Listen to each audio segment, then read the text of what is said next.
चलिए, I think we can start with the session now. I am happy with the things which you have memorized. Riyaz, आपका कोई Yes, doubt है? आपने sir. Hand raise किया है। Yes रियाज, कुछ नहीं लगाने हैं आपने, सिर्फ पीवाईक्यूज सर के पेपर PYQ लेने हैं और सॉल्व करना है। जी सर फुल लेंथ लगा, PYQ उसमें सेक्शनल होता भी कहाँ है? मेरे पीवाईक्यूज जैसे फुल लेंथ ही बुक्स आता आते है हैं ना? ना सर, कंपाइल्ड वाली सर, जो बुक्स ना आती ना है ना ना, सब्जेक्ट वाइज उसमें होती उसमें मत पढ़ो, उसमें मत पढ़ो। है जी। अगर इस साल आप वो बस फ्रेश पेपर प्रिंट आउट निकालो, 2024, 25, 23, जिस भी साल का आप देना चाहते हो, हम्म। और उसको बैठकर ऐसे टेस्ट दो। उसमें आपको अपना नॉलेज भी अप्लाई करना है, प्लस ये सब पैटर्न्स जो हम सीख रहे हैं इनको भी अप्लाई करने की कोशिश करनी है। ठीक है ठीक है, चलिए जी। परफेक्ट। आइए अब हम हमारे, अगर आप लोगों के डाउट्स वगैरह पूरे हो चुके हैं, so now I think we can start with our this thing for today. आज हम क्या करेंगे, जो हमारे बाकी के पैटर्न्स हैं हम उनको देखने की कोशिश करेंगे कि वो पैटर्न्स होते क्या हैं, कैसे वो अप्लाई होते हैं। Ready everyone? चलिए, I am going to share my screen now. लोगों ने ऑलरेडी देखा हुआ है, 3 पैटर्न्स हमने ऑलरेडी देखे हैं। ये रहे वो स्पेसिफिकली वो है वन ऑफ द मॉड्यूल्स। उसने ये सारे क्वेश्चन कंपाइल किया है अपने खुद के दम पे, उन्होंने कंपाइल किया है, क्योंकि मैंने पहले जो 3 पैटर्न्स थे उस पर कंपाइल किया था। तो थैंक यू फॉर दिस। ये सब के लिए आपकी वॉइस कट रही है। वॉइस ब्रेक हो रही है मेरी? सर वॉइस ब्रेकिंग हो रही है सर। सर वॉइस ब्रेक हो रही है थोड़ी सी आवाज नहीं आ रही थी सर। वॉइस ब्रेक हो रही है, क्योंकि मैं इंटरनेट, 1 मिनट में इंटरनेट को रीचेक करता हूँ। I am changing my internet connection to probably better work. देखते हैं, आई थिंक इससे हमारा प्रॉब्लम सॉल्व हो जाना चाहिए। Okay, I think now the voice will be clear. सुनाई दे रहा है सबको? Yes sir. जी सर, अब आ रही। बेटर? यस जी सर सर। बेटर। चलिए तब let us get started then. So everyone, तो मैं आपको ये बता रहा था कि ये जो अपकमिंग पैटर्न्स है इसके बारे में देखना है। तो ये एक पैटर्न है जो कहीं ना कहीं हमारे, तो थर्ड पैटर्न हमने देखा था उससे मिलता जुलता है। This pattern is called linking the main question and statement terms. ठीक है, मतलब मेन जो क्वेश्चन आएगा उसमें कोई टर्म दिया होगा, उसको आपको मैच करना पड़ेगा ऑप्शंस के साथ, या फिर विद इन द ऑप्शन कुछ टर्म्स होंगे जो आपको आपस में मैच करके देखने पड़ेंगे। तो ऐसे कुछ क्वेश्चन देखते हैं। सबसे पहले 221 के कुछ क्वेश्चन हम देखेंगे। ये क्वेश्चन हमने ऑलरेडी देखा हुआ था, याद है आप लोग को? R2 code of practices. जी सर। Yes sir. हाँ, तो इसमें हमने क्या किया, इसमें हमने कोई लिमिटेड नॉलेज ऐसा कुछ लगाया था या बस कीवर्ड को मैच किया था? Sir keyword match keyword. हाँ, हमने सिर्फ कीवर्ड, क्योंकि इसके बारे में हमें कुछ भी नॉलेज नहीं था, हमें पता ही नहीं था कि R2 कोड होता क्या है। दिस इज व्हाई हमने क्या किया, हमने कोशिश की कीवर्ड्स को मैच कर आंसर तक पहुंचने की, और ये हमें करना पड़ेगा क्योंकि ऐसी चीजें एग्जाम हॉल में पढ़ के कोई नहीं जाता। हमने देखा था ऊपर R2 है और एक ही ऑप्शन था जिसमें R से 2 चीजें बन रही थी, responsible and recycling, which is option A, और उसको हमने अपना आंसर मार्क किया था। तो ऐसे और भी क्वेश्चन है, this I consider this as a separate pattern. तो यहाँ पे भी एक और क्वेश्चन देखिए। Question is about blue carbon. What is blue carbon? अब ब्लू बोलते ही हमारे माइंड में सबसे पहले क्या आता है? वाटर, ओशन, सी। सर ओशियन आता है सर। ओशियन। ओशन।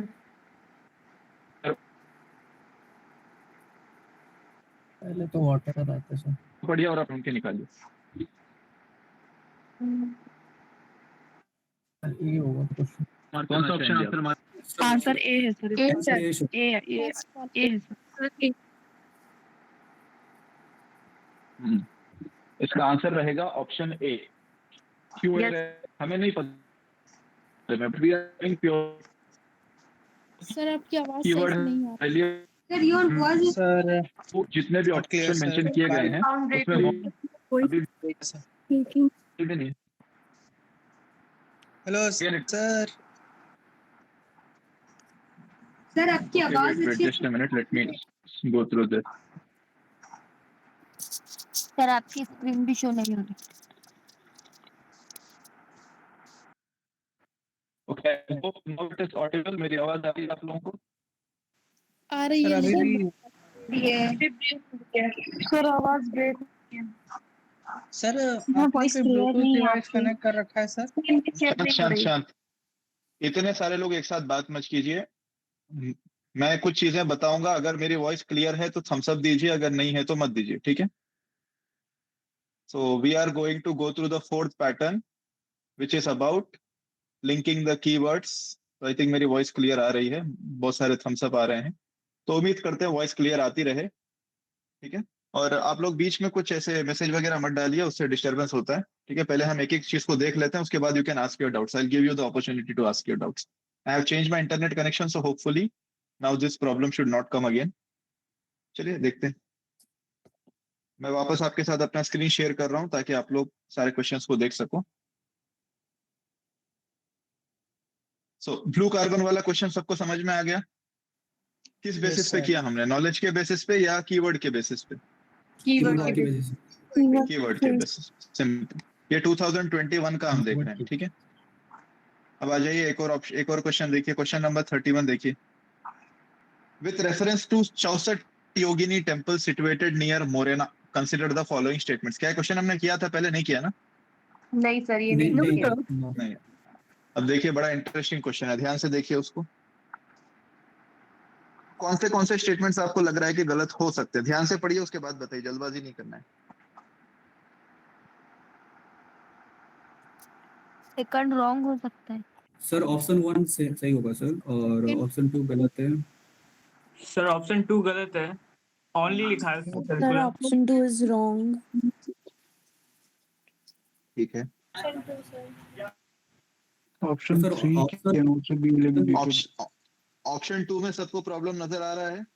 जी सर, Yes, यहाँ पे sir. टर्म्स भी है, एक्सट्रीम टर्म्स भी है sir, only sir. Clearly problem है, और लॉजिकली भी स्टेटमेंट गलत है। क्योंकि देखिए, हमारे इंडिया में इतनी सारी टेम्पल्स हैं, क्या ऐसा पॉसिबल नहीं है कि कोई एक टेम्पल कहीं पे राउंड रहा होगा, सर्कुलर रहा होगा? यस जी सर, पॉसिबिलिटी सर। बिल्कुल पॉसिबल। अगर अगर नहीं भी है, यूपीएससी को गलत साबित करने के लिए हम कहीं पे भूमि पूजन करा के टेम्पल बना भी सकते हैं सर्कुलर वाला, कोई रोक टोक तो है नहीं उसके ऊपर। तो इसलिए सेकंड ऑप्शन अगर एलिमिनेट कर देंगे, ऑटोमेटिकली आपका आंसर आ जाएगा 1 और 4। ओके एवरीवन, तो यहाँ पे लॉजिक का इस्तेमाल करना है। Whenever some statement is saying that extremely not possible, वो नहीं हो सकता, तो ये फर्स्ट पैटर्न के लिए ज्यादा बेटर है कि जो सेकंड स्टेटमेंट है, only circular temple in India बताया गया है। Not possible because India is a very diverse country, we have so many, क्या बोलते हैं, groups within Hinduism as well, तो कहीं ना कहीं एक और टेम्पल रहा होगा। Clear everyone? जी सर। सर ऑप्शन 3 कैसे गलत हो गया? Option option 3। ऑप्शन 3 कैसे गलत हो गया? नॉलेज बेसिस पे। देखिए, Yes, sir.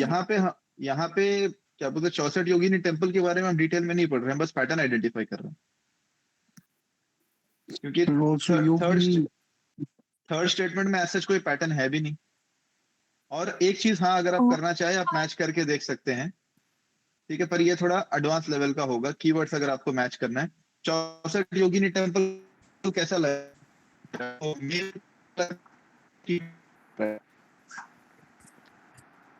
Sir net sir का इशू आ रहा फीमेल है। ये टेम्पल के बाद आपको नाम से क्या पता चलता है, ये टेम्पल होगा या फीमेल टेम्पल होगा, कैसा होगा? चलिए देखते हैं। तो अभी हमने क्वेश्चन देखा 2022 में, सॉरी 2021 में। The question was about 64 Yogini temple and we saw how that we can reach till the answer. तो एक पार्ट हमने क्वेश्चन का सॉल्व कर दिया था कि ओनली की मदद से हमने देखा that there can not be only one circular temple in India, there are possibility of other temples also being circular. अब हमें एलिमिनेट करना है एक और ऑप्शन, विच इज ऑप्शन 3। वो हम कैसे एलिमिनेट करेंगे? इसमें आप कीवर्ड्स को आइडेंटिफाई कीजिए। योगिनी क्या होता है? क्या ये कोई मेल डाइटी की बात हो रही है या फीमेल डाइटी की बात हो रही है? Sir female dietary sir. Female deity की बात हो रही है। डीटी फीमेल डाइटी की बात हो रही है इसमें। लेकिन अगर आप थर्ड ऑप्शन देखेंगे, वैष्णव कल्ट, जहां तक मेरा एक्नॉलेज है, ये it is most related to lord Vishnu. जी सर, जी सर। Yes sir. तो वहां पर भी एक मिसमैच हमें दिख रहा है कि ऊपर एक फीमेल डाइटी के बारे में बताया जा रहा है। अगर यहाँ पे शक्ति कल्ट बताया होता, वैष्णव कल्ट की जगह शक्ति कल्ट बताया होता, तो Shakti is related to a female goddess. ठीक है, देवी। शक्ति कल्ट माँ दुर्गा से रिलेटेड होता है। तो इसीलिए यहाँ पे क्योंकि वैष्णव कल्ट दिया हुआ है which is a male deity, so we can eliminate the third option also. So second option we are eliminating on the basis of extreme term, and third option we are eliminating on the basis of mismatch with keyword. तो आपका answer क्या आ जाएगा? 1 and 4 आपका answer आ जाएगा। Clear everyone? समझ में आया pattern? Yes sir. Yes, sir. चलिए, perfect. Let us see few more questions इस पॉइंट ऑफ व्यू से। This is question from 2022। Okay, 2021 के पैटर्न वाले क्वेश्चन हो गए। Now we are going since 2022। इस क्वेश्चन को देखिए सब लोग। Which one of the following situation best reflects indirect transfers often talked about in media recently with reference to India? ठीक है, क्या क्या है, की टर्म्स क्या है इसमें? सर इनडायरेक्ट ट्रांसफर है सर। इनडायरेक्ट ट्रांसफर और क्या बोल रहा है? मीडिया सर क्रेडिट का पार्ट है। इनडायरेक्ट ट्रांसफर और बोल रहा है इनडायरेक्ट ट्रांसफर हो रहे हैं। सेकंड ये भी बोल रहा है कि रिसेंटली मीडिया में उसके बारे में बात हो रही है। तो ऑप्शंस को देखिए और देखिए कौन सा ऑप्शन ज्यादा क्लोज नजर आ रहा है।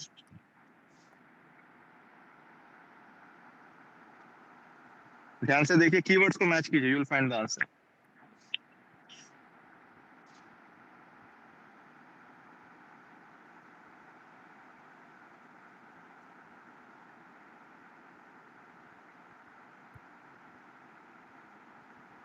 May B C.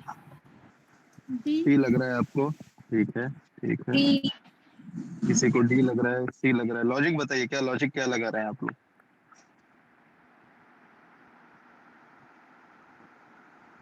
Indirect transfer की बात करिए तो सर इसमें सी वाले में वो दिखाया कि डायरेक्ट में कंट्री से बाय करके बेच, फॉरेन से ही बाय कर रहा है बट वहां बेच के प्रॉफिट से अपनी कंट्री में ले आ रहा है। मुझे एक सिंपल सी चीज बताइए। ऊपर मेंशन्ड है इनडायरेक्ट ट्रांसफर्स। ट्रांसफर्स कीवर्ड कौन से ऑप्शन में मेंशन्ड है? Sir third and fourth. Third और फोर्थ में ट्रांसफर की बात हो रही है, बराबर? जी तो सर। क्या हम फर्स्ट टू ऑप्शंस को अभी के लिए डिसरिगार्ड कर सकते हैं? जी सर। क्योंकि हमें कंप्लीट नॉलेज नहीं है इसके बारे में। जब हम पैटर्न के बेसिस पे सॉल्व कर रहे हैं तो हम ऐसे ही सॉल्व करते हैं। तो हमने पहले कीवर्ड्स को मैच किया, हमें ट्रांसफर ऑप्शन सी में मिला, ऑप्शन डी में मिला। ठीक है, अब मुझे ये बताइए कि मीडिया में किसी चीज की बात कब होती है? ऊपर क्या दिया हुआ है कि इसके बारे में रिसेंटली मीडिया में डिस्कशन चल रहा है। तो मीडिया में किसी चीज की बात कब होती है? क्या यूजुअली अच्छे चीजों की बात मीडिया में होती है या फिर कुछ कंट्रोवर्शियल होता है तब बात होती है मीडिया में किसी चीज की? कंट्रोवर्शियल। क्या अगर कोई नॉर्मल सी चीज हो रही तो उसमें मीडिया में बात होती है कभी? No sir. नहीं सर, कंट्रोवर्शियल टॉपिक पे ज्यादा होती है। हाँ, अब आप उस बेसिस पे इन दोनों ऑप्शंस को देखिए। ऑप्शन सी में बोल रहा है an Indian company purchases tangible assets in a foreign country and sells such assets after their value increases and transfer the proceeds to India. मतलब एक इंडियन कंपनी फॉरेन कंट्री में एक एसेट को खरीदेगी जब उसकी वैल्यू बढ़ जाएगी। मान लिया उन्होंने एक प्रॉपर्टी खरीदी, जब प्रॉपर्टी की वैल्यू बढ़ गई उन्होंने उस प्रॉपर्टी को बेच दिया और उसके जो प्रॉफिट्स है वो इंडिया लेकर वापस आ गए। इसमें कोई कंट्रोवर्सी दिख रही है आपको कि नॉर्मल चीज है? नॉर्मल चीज है सर। नॉर्मल सी चीज है, क्योंकि उसमें कोई इलीगल काम तो कर नहीं रहा है। वो उसने कोई एक चीज को लीगली खरीदा, वहां पे बेचा और उसके प्रॉफिट्स लेकर इंडिया को वापस आ गया, बराबर? Yes sir. अब अगला ऑप्शन देखिए। अगला ऑप्शन बोल रहा है a foreign company transfers shares and such shares derive their substantial value from assets located in India. अब यहाँ पे इंडिया में पैसा आ नहीं रहा है, एक फॉरेन कंपनी जो इंडिया से पैसा उठा रही है लेकिन उसको लेके बाहर जा रही है। ये प्रॉब्लम है कि नहीं है? सर प्रॉब्लम है सर। ये प्रॉब्लम है। इसमें क्या होगा, इसमें हमारे जो इन्वेस्टमेंट्स है, हमारे जो रिजर्व्स है, उस पे इफेक्ट गिरेगा इसका, है कि नहीं? जी सर। Yes sir. तो यहाँ पे कौन से कीवर्ड्स को हमने इंपॉर्टेंस दिया? हमने देखा कि इनडायरेक्ट ट्रांसफर्स कहाँ पे रिपीट हो रहा है, हमने देखा कि किसी चीज की मीडिया में कब बात होती है। तो हमें पता कुछ नहीं था इसके बारे में, बट हमने लॉजिकली सोचने की कोशिश की। ठीक है, क्लियर एवरीवन? कोई डाउट है किसी को पैटर्न समझ में नहीं आया ये वाला? जी सर, समझ नहीं आया। समझ आया कि नहीं आया? नहीं आया। नहीं आया? फिर से देखो, ऊपर कीवर्ड ट्रांसफर्स है। जी सर। ट्रांसफर कौन से ऑप्शंस में मेंशन्ड है? Third and fourth. Third and fourth में मेंशन्ड है। ऊपर मीडिया में डिस्कशन के बारे में मेंशन्ड है। जी सर। जी often talked about in media. हाँ, मीडिया में किसी चीज की कब ज्यादा चर्चा होती है? जब कंट्रोवर्शियल इशू हो। जब कंट्रोवर्शियल इशू। दो अगर आप ध्यान से पढ़ेंगे, किसमें ज्यादा कंट्रोवर्सी लगेगी आपको? एक फॉरेन कंपनी जब इंडिया में पैसा रेस करके उसको बाहर लेके चले जाएगी, वो ज्यादा प्रॉब्लम है, या इंडियन कंपनी बाहर से लीगली पैसा कमा कर इंडिया में लाएगी तब प्रॉब्लम है? जब फॉरेन कंपनी ले जाएगी तब प्रॉब्लम होना चाहिए ना अपने को। तो उस बेसिस पे फोर्थ ऑप्शन अपना आंसर रहेगा। I hope everyone the pattern is clear. Yes sir. तो ऐसे रियल एग्जाम में अपने को पूछना पड़ेगा। आइए एक और क्वेश्चन देखते हैं, ये हमने ऑलरेडी देखा हुआ है, इसलिए आप लोग मुझे बताएंगे कि यहाँ पे कौन सा कीवर्ड हमने मैच किया था, कौन से स्टेटमेंट को किस स्टेटमेंट के साथ मैच करके देखा था हमने इस वाले क्वेश्चन में। एचएन सान्याल कमेटी का क्वेश्चन है। स्टेटमेंट 1 विद फर्स्ट वाले स्टेटमेंट फर्स्ट वाले को फोर्थ में मैच करके देखा था कि सर पार्लियामेंट हाँ। कोई भी लॉ अगर बना फर्स्ट सकती को है, हमने तो फोर्थ से मैच करके देखा था कि फर्स्ट में कंटेम्प्ट ऑफ कोर्ट एक्ट के बारे में मेंशन किया गया है, ठीक है, और एक्ट कौन बनाता है, पार्लियामेंट। वो लिंकेज हमने किया था, मतलब 1 और 4 कलेक्टिवली सही होने चाहिए, और 3 क्योंकि कॉन्स्टिट्यूशन में मेंशन नहीं है तो 3 हमने एलिमिनेट किया था, 1, 2 एंड 4 हमारा आंसर था इसका। This question we have already done, so we will not discuss on this any more. चलिए मूविंग फॉरवर्ड, अगला क्वेश्चन अगेन कीवर्ड्स के बेसिस पे किया जा सकता है, ध्यान से पढ़िए क्वेश्चन नंबर 34। आपको बस कीवर्ड्स को आइडेंटिफाई करके लिंक करना है। Which one of the following statements best reflects the idea behind fractional orbital bombardment system? थोड़ा मुश्किल क्वेश्चन है, थोड़ा आपको आउट ऑफ द बॉक्स सोचना पड़ेगा, पर आंसर वहीं पे सोचिए। Fractional orbital bombardment system often talked about in media. Sir option C. ध्यान से पढ़ो सब लोग अच्छे से, मुझे लॉजिक भी चाहिए आंसर के साथ। सर क्योंकि ये ऑर्बिट की बात है कि दिखा रहा ऑप्शन सी में भी और डी ऑर्बिट भी, तो कीवर्ड कहाँ रिपीट हो रहे हैं वो बताइए पहले। ऑर्बिट है कि ऑप्शन सी में दिखाई दे रहा ऑप्शन बी देखो ध्यान से। है। हाँ सर ऑप्शन बी में भी है। जल्दबाजी नहीं करना है, पैटर्न पूरा आइडेंटिफाई करना है कभी भी। Okay sir. फिर से पढ़ो सारे ऑप्शन अच्छे से देखो सब लोग। हमने कीवर्ड्स क्या आइडेंटिफाई किए, हमारे कीवर्ड्स है फ्रैक्शनल, ऑर्बिटल, बम्बार्डमेंट सिस्टम। एक और कीवर्ड है, क्या है? बम्बार्डमेंट। मीडिया। हाँ, बोला जा रहा है कि उसके बारे में मीडिया में बहुत बात होती है, often talked about in media. उस पॉइंट ऑफ व्यू से देखिए, सबसे पहले में कोई कीवर्ड है जो रिपीट हो रहा है? ऑर्बिट। फर्स्ट ऑप्शन में कहाँ है कीवर्ड? ऑर्बिट है कहीं पे? No no sir. नहीं मेंशन है। सेकंड ऑप्शन में है जी sir orbiter. Spacecraft lands on other planet after making several orbital motions. Motion. Okay, अगला देखिए, इसमें भी ऑर्बिट का मेंशन हो रहा है। A missile is put into a stable orbit around the earth and deorbits over a target on the earth. चौथे option में कोई कीवर्ड रिपीट हो रहा है?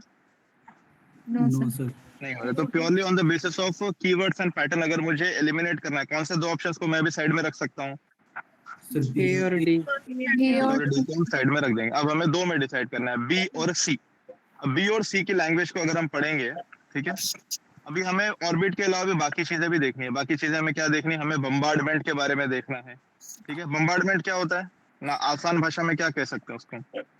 Bombing sir, attack. बम्बार्डमेंट ये कोई क्या बोलते हैं, इम्पैक्टफुल धमाका रहेगा या कोई नॉर्मल, ये कोई सॉफ्ट चीज रहेगी? सर धमाका होगा सर। धमाका। ये कोई धमाका टाइप होना चाहिए, कुछ सॉफ्ट तो नहीं हो सकता, बराबर? Yes sir. जी सर।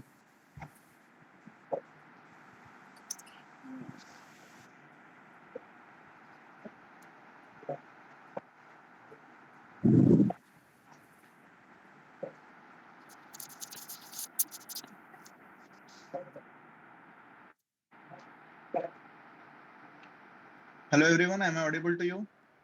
Yes sir. Okay, चलिए, let us go through the question again. तो मैं आपको ये पूछ रहा था कि एक और कीवर्ड क्वेश्चन में मेंशन है बम्बार्डमेंट। तो ये जो बम्बार्डमेंट होता है, going by the term of it, ये कोई सॉफ्ट चीज होनी चाहिए या कोई हेवी कुछ हो रहा है ऐसे? Sir heavy. कुछ हेवी हो रहा है। अब तो हमने दो ऑप्शंस को शॉर्टलिस्ट किया, ऑप्शन बी और डी, क्योंकि उसमें ऑर्बिट मेंशन था, बराबर। अब अगला ये देखिए कि इनमें से कौन सी एक्टिविटी है जिसमें बम्बार्डमेंट अलाउ किया जाता है और किसको सॉफ्ट होना चाहिए। जैसे कि ऑप्शन बी में बोल रहा है कि आपको एक स्पेसक्राफ्ट को दूसरे प्लेनेट पे लैंड करवाना है। क्या मैं इसको बम्बार्डमेंट के साथ लैंड कर सकता हूँ? No sir. वरना क्या हो जाएगा, उसको क्या बोलते हैं हम? उसको बोलेंगे हम क्रैश लैंडिंग हो जाएगी। और क्रैश लैंडिंग अच्छा रहेगा या बुरा रहेगा? बुरा रहेगा सर। बुरा रहेगा। आपका इंस्ट्रूमेंट डैमेज हो सकता है, आपका वर्किंग खराब हो सकता है। ऐसा कभी हुआ है हमारे साथ इंडिया के स्पेस प्रोग्राम में? चंद्रयान 3 में चंद्रयान हुआ था। चंद्रयान चंद्रयान 2 चंद्रयान के साथ यही प्रॉब्लम हुआ था जब हम चंद्रयान 2 को लॉन्च करने की कोशिश कर रहे थे, जब उसको लैंड करने की कोशिश कर रहे थे, लास्ट मोमेंट पे हमारा जो कंट्रोल था उसके ऊपर वो मिस हो गया था और उसकी क्रैश लैंडिंग हो गई थी। तो क्या लैंडिंग बम्बार्डमेंट होनी चाहिए या सॉफ्ट लैंडिंग होनी चाहिए? सॉफ्ट लैंडिंग सॉफ्ट लैंडिंग होनी चाहिए। तो ऑप्शन बी आपका आंसर नहीं हो सकता। तो क्या बचा आपके पास? सी सर सी ऑप्शन सी बचा सी। सर। अब सी में लॉजिक देखिए, लॉजिक बैठ रहा है कि नहीं बैठ रहा है। सी बोल रहा है a missile is put into a stable orbit. अब एक मिसाइल को स्टेबल ऑर्बिट में डालने के लिए पहले आपको क्या उसको फायर करना पड़ेगा? जी सर। यस सर क्या फायरिंग कहीं ना कहीं बम्बार्डमेंट से मैच कर रहा है? यस सर जी सर। और आगे देखिए क्या बोल रहा है, पहले उसको ऑर्बिट में डालेंगे और फिर उसको वापस से डी ऑर्बिट करेंगे, मतलब और आगे की तरफ पुश करेंगे। तो उसके लिए भी वापस से आपको क्या लगाना पड़ेगा? फिर से आपको फायर पावर ही लगाना पड़ेगा, है कि नहीं? जी सर। जी सर। तो इसीलिए जो हमारे कीवर्ड्स है उससे ज्यादा मैच करता हुआ ऑप्शन कौन सा है?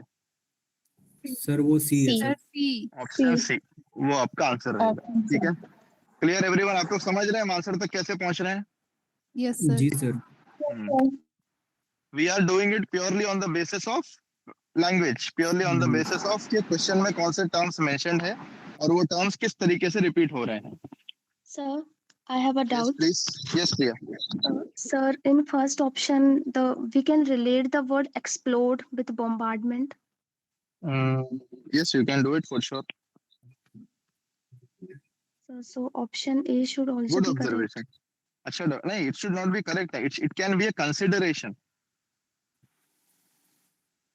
Just having the key term doesn't mean the answer will be correct. वैसे तो फिर सेकंड भी करेक्ट हो जाना चाहिए था आपको, उसमें भी ऑर्बिट मेंशन्ड है और डायरेक्टली मेंशन्ड है। ठीक है, तो जब ऐसा डाउट हो, Priya has a very valid question कि क्योंकि क्वेश्चन में बम्बार्डमेंट मेंशन्ड है और फर्स्ट ऑप्शन में एक्सप्लोशन की बात हो रही है। ठीक है, a hypersonic missile is launched into space to counter the asteroid approaching the earth and explode it into space। पर यहाँ पे प्रॉब्लम क्या है, यहाँ पे ऑर्बिट का कोई सिस्टम ही नहीं है। अगर आप एक मिसाइल को लॉन्च करेंगे एक एस्टेरॉइड को मारने के लिए, क्या आपको उसको किसी ऑर्बिट में डालना पड़ेगा या स्ट्रेट एंगल से आप मारेंगे उसको? सर ऑर्बिट में डालना पड़ेगा पहले। ऑर्बिट में क्यों डालेंगे आप? अगर ऑर्बिट में डालेंगे वो अर्थ के गोल रोटेट होगा। एस्टेरॉइड अर्थ के राउंड रोटेट होता है क्या कि अर्थ की तरफ आता है? अर्थ की तरफ आता है। एस्टेरॉइड कोई पाथवे फॉलो नहीं करता है, वो किसी ऑर्बिट को फॉलो नहीं करता है, वो आपके तरफ आ रहा है पूरे फोर्स के साथ। तो वहां पर आप मिसाइल को ऑर्बिट में नहीं जा सकते, आपको उसको डायरेक्ट टारगेट करना पड़ेगा एस्टेरॉइड की तरफ। ठीक है, ओके सर। और दूसरी चीज, अगर ये लॉजिक आपको समझ में नहीं आ रहा है, दूसरा अप्लाई कीजिए कॉमन सेंस। ये क्वेश्चन में बोल रहा है it is often talked about in media. तो अगर इतना कुछ हो रहा होता कि एक एस्टेरॉइड हमारे पास आता और हम मिसाइल लगा के उसको मारते, तो क्या इसके बारे में मीडिया में बात नहीं होती? होती सर। बहुत ज्यादा बात होती भाई। हाँ, एस्टेरॉइड आने का मतलब है डायनासोर्स वर फिनिश्ड बाय एस्टेरॉइड्स। एक एस्टेरॉइड आया और डायनासोर्स की पूरी जनरेशन खत्म हो गई थी। तो ये तो बहुत बड़ा कैटेस्ट्रोफ हो जाएगा ना हमारे लिए, उसके बारे में तो मीडिया में बात होनी ही चाहिए। और हमने तो कभी ऐसा सुना नहीं, हम लोग सब थोड़ा बहुत अवेयर है ना अपने सोशल सोसाइटी के बारे में। जी तो सर। ऐसा कुछ मीडिया में आया तो हमें नहीं पता है, इसीलिए भी फर्स्ट ऑप्शन को हम एलिमिनेट कर सकते हैं। Clear Priya, you got my logic? Yes sir, thank you sir. So in the exam we should be able to think based on all the keywords simultaneously. We cannot limit ourselves to one keyword. क्योंकि अगर मैं एक ही keyword को limit होकर रह जाऊंगा तो मुझे बी ऑप्शन भी सही लगेगा, सी भी सही लगेगा, ए भी सही लगेगा। इसलिए मुझे सारे ऑप्शन, सारे कीवर्ड्स को कंसिडरेशन में लेना है। मुझे ऑर्बिट भी जरूरी है, बम्बार्डमेंट भी जरूरी है, मीडिया भी जरूरी है, फ्रैक्शनल भी जरूरी है। ठीक है, based on that we can reach till the answer. I hope everyone the pattern is clear on this question as well. Yes sir. Perfect. अब आ जाइए एक और क्वेश्चन देखते हैं जो सेम पैटर्न पे सॉल्व होगा। जिसकी कोई अगर कंप्यूटर साइंस बैकग्राउंड से वो नॉलेज पे ही कर लेगा इसको, बहुत इजी क्वेश्चन है। लेकिन जो लोग Option कंप्यूटर B. साइंस से नहीं है, कीवर्ड के हिसाब से बताइए क्या मैच हो रहा है। सर क्यूबिट तो मैंने लॉजिक पे लगाया है मेरे नॉलेज पे, क्योंकि ये क्यूबिट तो मैंने क्वांटम कंप्यूटर में पढ़ा था। क्वांटम कंप्यूटिंग एवरीवन अगर इमेजिन कीजिए इस क्वेश्चन में आपके पास नॉलेज नहीं होता तो कीवर्ड कहाँ से मैच कर सकता हूँ मैं? सर बिट जो है वो कंप्यूटर से रिलेटिंग होता है, तो कंप्यूटर का कंप्यूटिंग भी बिट से रिलेटेड होता है, तो वैसे भी कर सकते हैं। ओके, वैसे भी आप कर सकते हैं कि आप क्यूबिट्स जो होते हैं, बिट्स एंड बाइट्स से कंप्यूटर में बात होती है इसके बारे में। तो उस हिसाब से भी आप कर सकते हैं। एक और आप सिंपल से मैच कर सकते हैं, स्टार्ट किससे हो रहा है, क्यू यू से स्टार्ट हो रहा है। जी सर। क्यू यू से कौन सा ऑप्शन स्टार्ट हो रहा है हमारे पास, B quantum D. Option quantum. तो वैसे भी हम जैसे हमने R2 का लगाया था बराबर, जी सर। वैसे Yes, वैसे sir. यहाँ पर भी लॉजिक लगा सकते हो और वही आपका आंसर है। Option B is your answer in this. ऐसे क्वेश्चन आते रहे जहाँ पे आपको ये लॉजिक लगाना पड़ेगा, जैसे कि 2017 या 18 में एक क्वेश्चन आया था एम स्ट्राइप्स करके, MSTRIPES, और नीचे 4 एनिमल्स के नाम दिए गए थे, एलिफेंट, राइनो, टाइगर, लायन। क्या होगा आंसर इसका, कि एम Tiger. स्ट्राइप्स प्रोग्राम किस एनिमल के लिए लॉन्च किया गया था, टाइगर, लायन, एलिफेंट, राइनो, किसके लिए हो सकता है। Tiger Tiger. लॉजिक क्या है हमारा, टाइगर सर स्ट्रिप्स हाँ जब वो बोल रहा है कि स्ट्राइप्स है, तो स्ट्राइप्स कौन से एनिमल की बॉडी पे होते हैं, टाइगर पे। टाइगर की बॉडी। ये मेरा क्वेश्चन नहीं है, यूपीएससी का क्वेश्चन है। 2017 या 18 में ये क्वेश्चन एनवायरनमेंट में आया हुआ था। अब पढ़ के कोई नहीं गया था, लेकिन जो लोगों ने पैटर्न्स आइडेंटिफाई किए, जो लोग एग्जाम में सोचने की, रिस्क लेने की कैपेसिटी रखते हैं, उन्होंने उसको सही मार्क करके आए थे। Same goes with questions like this. अगर इसमें अपने को नॉलेज बेसिस पे आता है तो बहुत अच्छा, अगर नहीं आता है तो हम ऐसे भी इसको कर सकते हैं। आइए एक और क्वेश्चन देखते हैं जो कीवर्ड्स को मैच करके किया जा सकता है। क्लाइमेट एक्शन ट्रैकर, पढ़िए ध्यान से क्वेश्चन को।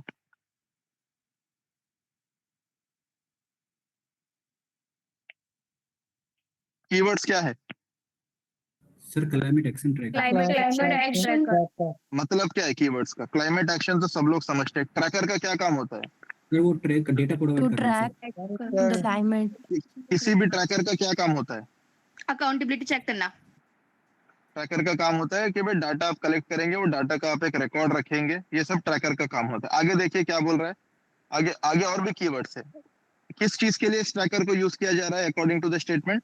सर क्लाइमेट को मतलब जो एमिशन हमारे रिडक्शन आगे आगे देखिए, आगे दिया हुआ है एमिशन रिडक्शन प्लेजेस, मतलब कंट्रीज जो प्लेज करती हैं कि हम इतना कार्बन डाइऑक्साइड कम करेंगे, उसके लिए इसको टेस्ट किया जा रहा है। तो now go through the options and try to find the answer.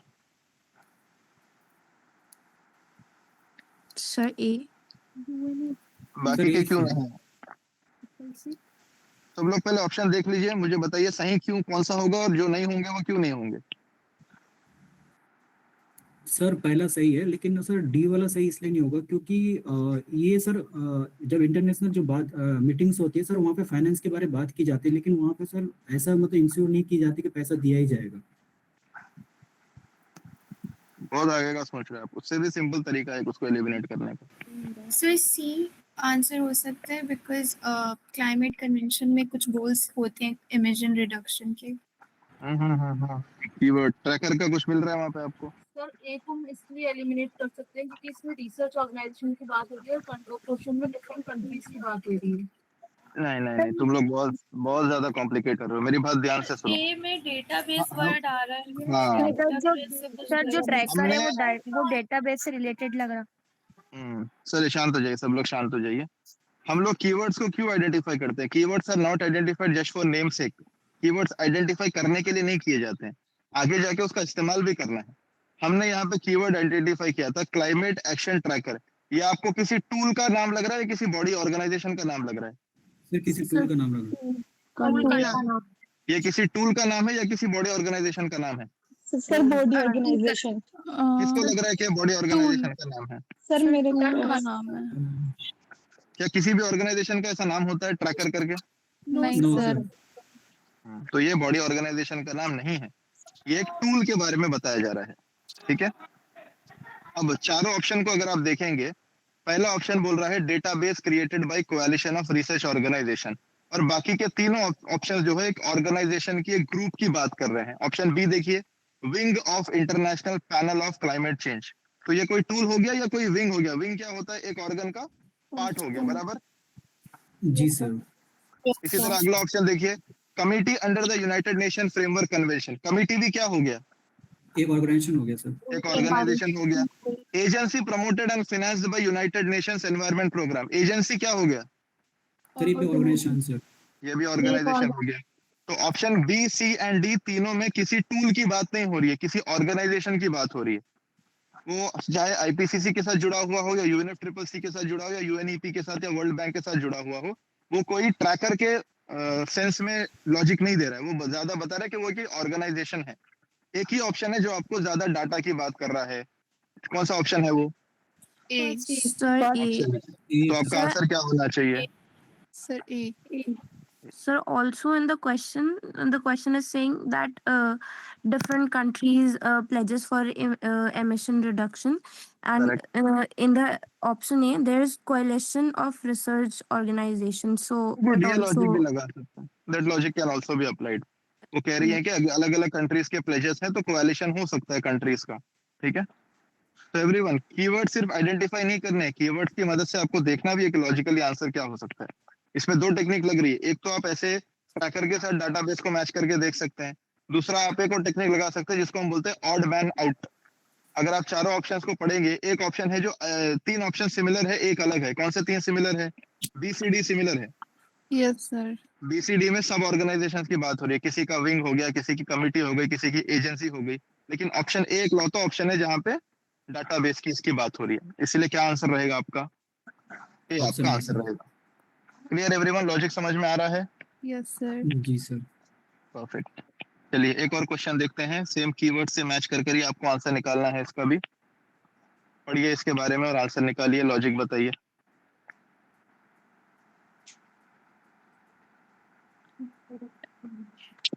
Option A sir Logic, option A है logic. Sir. Sir option sir bio कहीं ना कहीं सर वनस्पति से कहीं जुड़ा हुआ है सर, ये वो कोरल रीफ से जुड़ा हुआ है सर, उसको डैमेज होने से उसको रिस्टोर किया जाए। और सर कहीं ना कहीं sir option B C D है सर, जो बी बोला कि डेवलपमेंट किया जाए एक बिल्डिंग मटेरियल का सर, कहीं ना कहीं सर ये जो हमारा टेक्नोलॉजी से मैच नहीं कर रहा है। ओके जी सर। और तीसरा बोला है ऑप्शन, रुक जाओ पहले सबको पढ़ने देते हैं, चलो पहली बार देख रहे हैं, उन भी देख लें। तो कीवर्ड्स हमारे इस क्वेश्चन में क्या है? Keywords are bio, rock and technology. Bio का क्या मतलब होता है? लाइफ से रिलेटेड है। यस सर जी सर। यस लाइफ से रिलेटेड है। ओके। टेक्नोलॉजी, किसी भी टेक्नोलॉजी का इस्तेमाल क्यों होता है? किसी एग्जिस्टिंग प्रॉब्लम को सही करना सर, सॉल्व करने के लिए। टेक्नोलॉजी का काम ही होता है एग्जिस्टिंग प्रॉब्लम को सॉल्व करना। अब आप ऑप्शन देखिए, ऑप्शन 1 में कोरल रीफ्स की बात हो रही है। क्या कोरल रीफ्स लिविंग ऑर्गेनिजम्स है? यस सर जी सर। तो बायो वाला कंडीशन आपका पूरा हो गया। क्या कोरल रीफ्स लाइमस्टोन रॉक्स के ऊपर सरवाइव करते हैं? यस सर क्या तो रॉक वाला कंडीशन भी पूरा हो गया। क्या कोरल रीफ्स डेंजर में है, उनको बचाने की जरूरत है? यस सर जी सर। तो उनको बचाने के लिए भी टेक्नोलॉजी का इस्तेमाल किया जा सकता है। अब दूसरा ऑप्शन देखिए, दूसरे ऑप्शन में बोल रहा है development of building material using plant residue. ये कमर्शियल हो गया या लाइफ रिलेटेड हो गया? कमर्शियल हो गया commercial हो गया। ये प्रो लाइफ है या प्रो बिजनेस है? Sir, pro business. ये प्रो बिजनेस है। यहाँ पे प्लांट्स को बचाने की बात नहीं हो रही है, प्लांट्स का रेसिड्यू इस्तेमाल करके कुछ कमर्शियल प्रोडक्ट बनाने की बात हो रही है। तो ये अपना ऑप्शन नहीं हो सकता। अगला देखिए, identification of areas for exploration of and extraction of shale gas. Life कहीं पे मेंशन्ड है इसमें? No sir. कहीं पे भी बायो का कुछ रेफरेंस आ रहा है? नहीं आ रहा है कुछ भी। अब ऑप्शन डी देखिए, ऑप्शन डी में दे रहा है providing salt लिक्स for wild animals in forest और प्रोटेक्टेड एरियाज। वाइल्ड एनिमल्स मतलब बायो की बात तो हो गई, बराबर? जी सर। लेकिन लॉजिकली ये स्टेटमेंट कैसा है? लॉजिकली सही नहीं है सर। क्या अगर आप एक फॉरेस्ट में एक रॉक रख देंगे तो सारे एनिमल्स आकर उसको चाटेंगे? No sir. कोई लॉजिक है इस बात में? नो सर, कोई लॉजिक नहीं सर। और लगाएंगे भी तो कितना लगाएंगे, क्योंकि प्रोटेक्टेड एरियाज तो बहुत बड़े होते हैं, फॉरेस्ट तो बहुत बड़े होते हैं, बराबर? जी सर। और एक और चीज सोचिए, सॉल्ट लिक्स प्रोवाइड करना, इसमें कोई टेक्नोलॉजी इन्वॉल्व है या सिंपल सी चीज है? No sir, there is no Sir, simple technology involved. involved. Simple. आपको एक सॉल्ट बेस्ड रॉक लेना पड़ेगा, उसको ले जाकर कहीं ना कहीं पे उसको रख देना पड़ेगा। इसमें कोई टेक्नोलॉजी इन्वॉल्व है? No sir no sir. कोई टेक्नोलॉजी इसमें इन्वॉल्व नहीं है। तो आपका आंसर क्या होना चाहिए? Option A. Option A. हमने क्या इस्तेमाल किया? Keyword and common sense. Keyword and common sense. Common sense. आपको देखना है बायो, लाइफ की कहाँ पे बात हो रही है। लाइफ की बात सिर्फ दो ऑप्शन में हो रही है, option A and option D. अब कौन सा प्रॉब्लम है जिसको सॉल्व करने के लिए टेक्नोलॉजी की जरूरत है? ए प्रॉब्लम बड़ा है, कोरल रीफ का problem is a major problem in the world, उसके लिए आप नई टेक्नोलॉजीज को ला रहे हो, समझ में आता है। लेकिन D is a very simple thing which can be done on a very easy basis, तो उसको ये सब करने की जरूरत आपको नहीं है कि नहीं? यस जी सर। चलिए परफेक्ट, समझ रहे हैं आप लोग, पैटर्न समझ रहे हैं? किसी का कोई डाउट है अभी? जी सर, सर ये जो फर्स्ट ऑप्शन है हमारा रेस्टोरेशन वाला, आपने इसमें 4 बार मतलब हमसे सवाल पूछा था कि इसको बचा सकते हैं या नहीं, ऐसे मतलब 4 बार पूछा था, वो क्या था? क्या 4 बार पूछा? सर मतलब आपने पूछा था ना कि हमने प्रोटेक्ट करना चाहिए और मतलब ऐसा आपने हमसे मतलब इसी क्वेश्चन में ना तब आप कहाँ पे ध्यान था आपका जब मैं पूछ रहा था? सर सर एक बार आप हमें ए ऑप्शन समझा दीजिए, हम फिर बता देंगे। ए ऑप्शन सिंपल है। ए ऑप्शन में जो तीनों कीवर्ड्स है, बायो, रॉक और टेक्नोलॉजी, तीनों की जरूरत महसूस हो रही है। बायो से लाइफ, कोरल रीफ में लाइफ होती है। रॉक से reef, coral reef limestone rocks के ऊपर रहते हैं। और टेक्नोलॉजी प्रॉब्लम्स को सॉल्व करती है। तो coral reefs are facing a major environmental problem, जिसके लिए हम टेक्नोलॉजी का इस्तेमाल कर सकते हैं। चलिए आइए everyone, let us move to the next question. This was question number 49। Next is question number 76। With reference to United Nations Credentials Committee, consider the following statement. Keywords identify करो और आंसर ढूंढने की कोशिश करो। Committee sir, United Nations Credential Committee. कहाँ कहाँ आपको keyword दिख रहे हैं? जल्दी जल्दी देखो। Sir, A. 1 और 3 1 and 3. 1 and 3, right? 1 sir and 1 3 and 3 sir, 1 and 3 में आपको क्या दिख रहा है? Committee sir, United nation Sir, Okay. I think 3 only. 3 only आपको लग रहा है, ठीक है।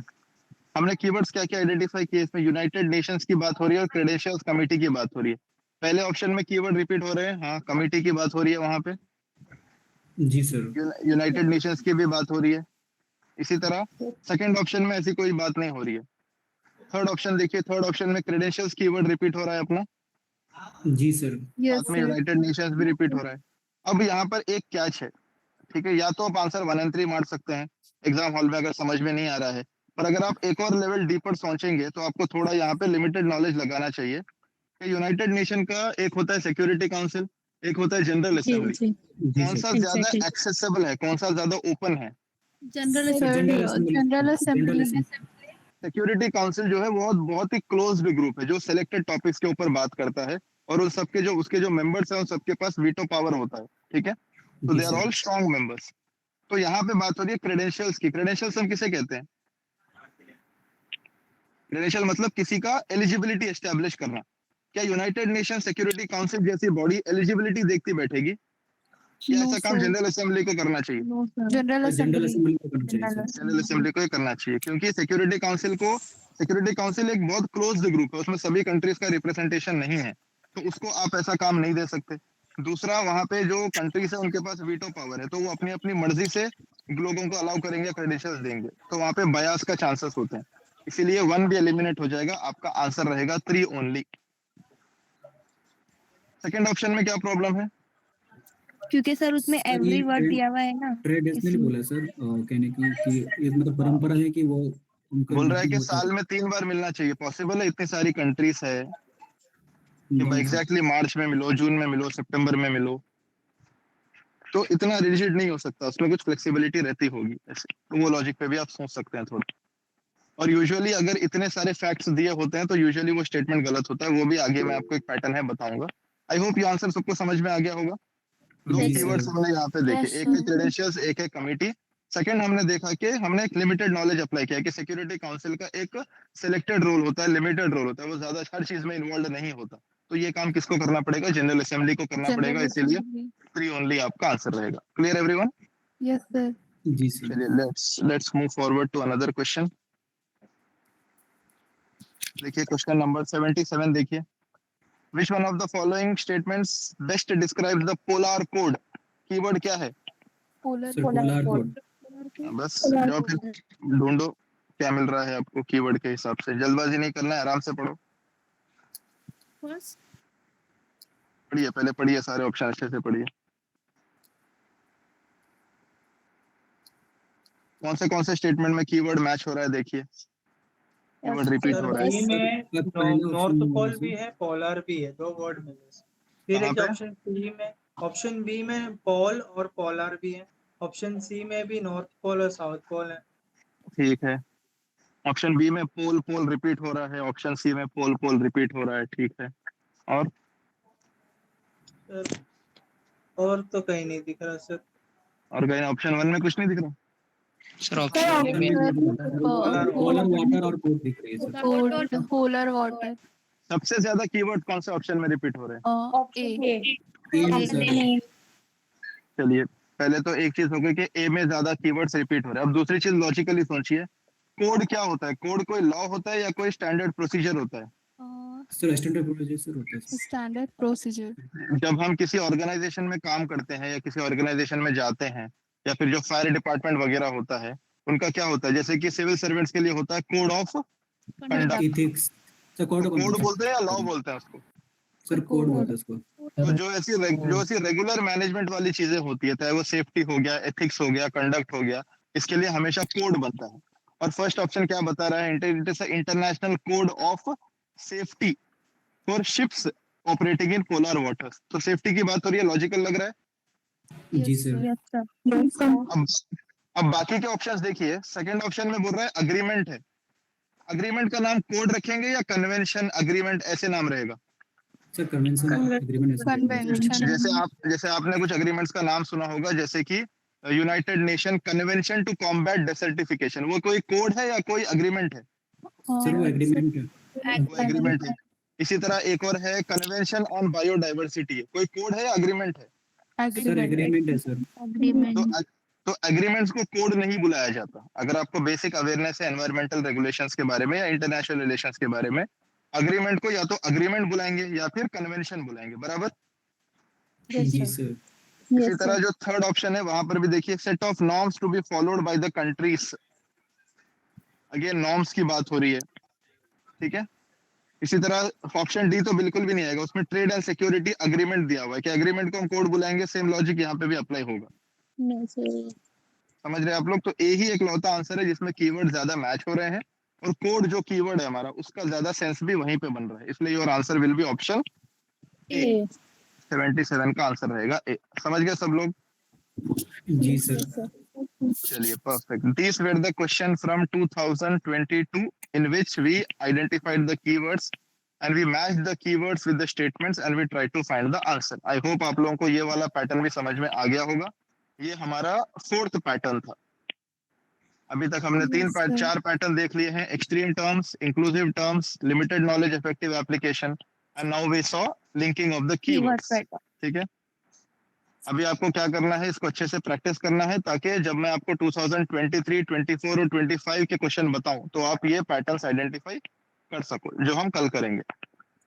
अभी किसी का कोई डाउट है तो बताइए, फिर मैं अगला वाला पैटर्न बताता हूँ आप लोगों को जल्दी से। लाइवा बताइए क्या डाउट है आपका? सर जैसे आपने बताया था, जैसे हमें कीवर्ड के जो स्टार्टिंग के 2 वर्ड्स होते हैं उससे लिंक करना होता है। जैसे हमारा क्यू था और उसमें हमने क्यूबिट को हमने हमेशा स्टार्टिंग के 2 वर्ड से लिंक नहीं करना है, वो क्वेश्चन के हिसाब से डिपेंड करेगा। तो सर फिर कैसे करेंगे लिंक? क्वेश्चन के हिसाब से करेंगे, क्योंकि उस क्वेश्चन में स्टार्टिंग के 2 कीवर्ड मैच हो रहे थे तो हमने क्यू से मैच कर दिया उसको। जरूरी नहीं है कि सब में आपको स्टार्टिंग के 2 वर्ड्स ही मैच करेंगे, कई बार पूरा पूरा वर्ड भी आपको रिपीट हो सकता है, जैसे अभी पोलर रिपीट हुआ, कोड रिपीट हुआ। ठीक है जी सर। और सर वाला क्वेश्चन का आंसर देंगे आप पीवाईक्यू नोट्स वाले? पीवाईक्यू नोट्स वाला, हाँ, उस पर कल बात करते हैं हम लोग। जब ये सेशंस कंप्लीट करेंगे फिर मैं आपको बताऊंगा पीवाईक्यू नोट्स कैसे बनाने। कल शायद आपका आखिरी सेशन है, उसके बाद मैं आपको बताऊंगा इसके बाद। Anyone else, any doubts you have on this PYQs? No sir, all clear. All clear, perfect. चलिए फिर आगे बढ़ते हैं और पैटर्न्स देखते हैं जल्दी से। सर जी सर, ऐसे लॉजिकल वे में हम कितने आंसर सॉल्व कर सकते हैं फाइनल में? कितना फाइनल में स्कोप हो सकता है इसका? जो 100 क्वेश्चंस आते हैं ना, उसमें से there will be 25 to 30 question जो आपके स्टैटिक सब्जेक्ट से आएंगे। ठीक है, जो आपने ऑलरेडी पढ़ा हुआ है, लक्ष्मीकांत से, स्पेक्ट्रम से, आपके स्टैटिक सोर्सेस से आते हैं। लेकिन प्रॉब्लम क्या है, 25 के 25 आपके करेक्ट नहीं होंगे, क्योंकि कई बार होता यह है कि या तो हम भूल जाते हैं, हम गलत मार्क कर देते हैं, या फिर क्वेश्चन को इस तरीके से फ्रेम किया जाता है कि despite learning the topic we will not be able to mark it. For example 2023 में क्वेश्चन आया था प्रेसिडेंट के इलेक्शन के बारे में। क्या हम सब लोग पढ़ते हैं प्रेसिडेंट के इलेक्शन के बारे में? Yes sir. अब क्वेश्चन में एक स्टेटमेंट ये दिया गया था कि मध्य प्रदेश और केरला में से किसके एमपी जो एमएलए होता है उसके वोट का वैल्यू ज्यादा है? क्या ये चीज हम पढ़ते हैं लक्ष्मीकांत में? No sir. No sir. तो प्रॉब्लम यही है। तो कई बार होता यह है कि टॉपिक हमने पढ़ा हुआ होता है, यूपीएससी इस तरीके से पूछता है कि हम फंस जाते हैं। तो आउट ऑफ द 25-30 क्वेश्चंस आप लोग सारे क्वेश्चन करेक्ट नहीं मार्क कर पाएंगे, लेकिन वो सारे क्वेश्चन अटेम्प्ट जरूर कर रहे हैं क्योंकि वो टॉपिक्स हमने पढ़े हुए हैं, उनके करेक्ट होने के चांसेस ज्यादा है और ज्यादा सही होने भी चाहिए, उसमें आपका रिवीजन उतना अच्छा होना चाहिए। उसके बाद अराउंड 30 to 35 क्वेश्चन आपको पैटर्न बेसिस पे, कॉमन सेंस बेसिस पे करने पड़ेंगे, ठीक है? तो ऐसे करते करते अगर आप 40 वहां से 40 यहाँ से क्वेश्चन कर ले तो 80 तक आप पहुंच जाओगे, और थोड़ा और पुश करोगे तो 85 तक पहुंच जाओगे, विच इज सफिशिएंट। नहीं, अगर आपने बहुत अच्छे से प्रैक्टिस किया हुआ है, स्टैटिक आपका बहुत स्ट्रांग है, फिर you can go till 90 also, उसके ऊपर नहीं जाना है। Okay sir. सर ये सेम मेथड जामिया आरसी के लिए भी अप्लाई हो सकता है? वही जैसे मैंने आपको स्टार्टिंग में बताया, Jamia is not UPSC, Jamia is preparing you for UPSC. तो जामिया में इस लेवल के क्वेश्चन आपको ज्यादा नहीं दिखेंगे। जामिया ज्यादातर फैक्चुअल क्वेश्चन पूछता है क्योंकि उसको हर तरह के कैंडिडेट्स को लेना है, बिगिनर कैंडिडेट्स को भी लेना है, एडवांस कैंडिडेट्स को भी लेना है। तो this is like the preparation for the next level के जामिया जाने के बाद आपको ये सब तैयारी करनी है वहां पे। Okay sir, okay. तो I think your doubts are clear. Let's go with the next pattern everyone.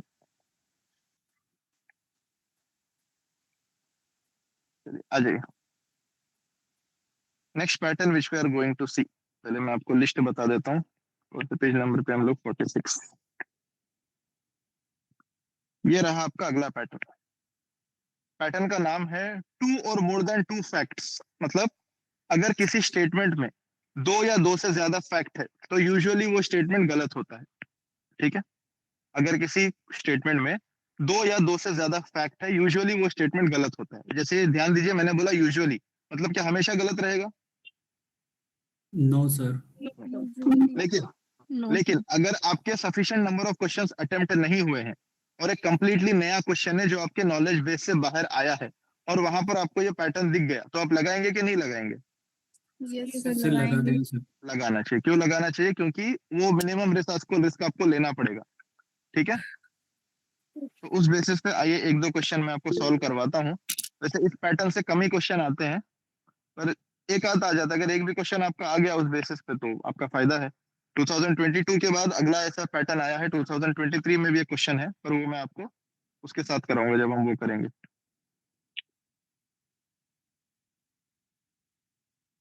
ये 2018 का एक क्वेश्चन देख ले, ये वाला क्वेश्चन देखिए।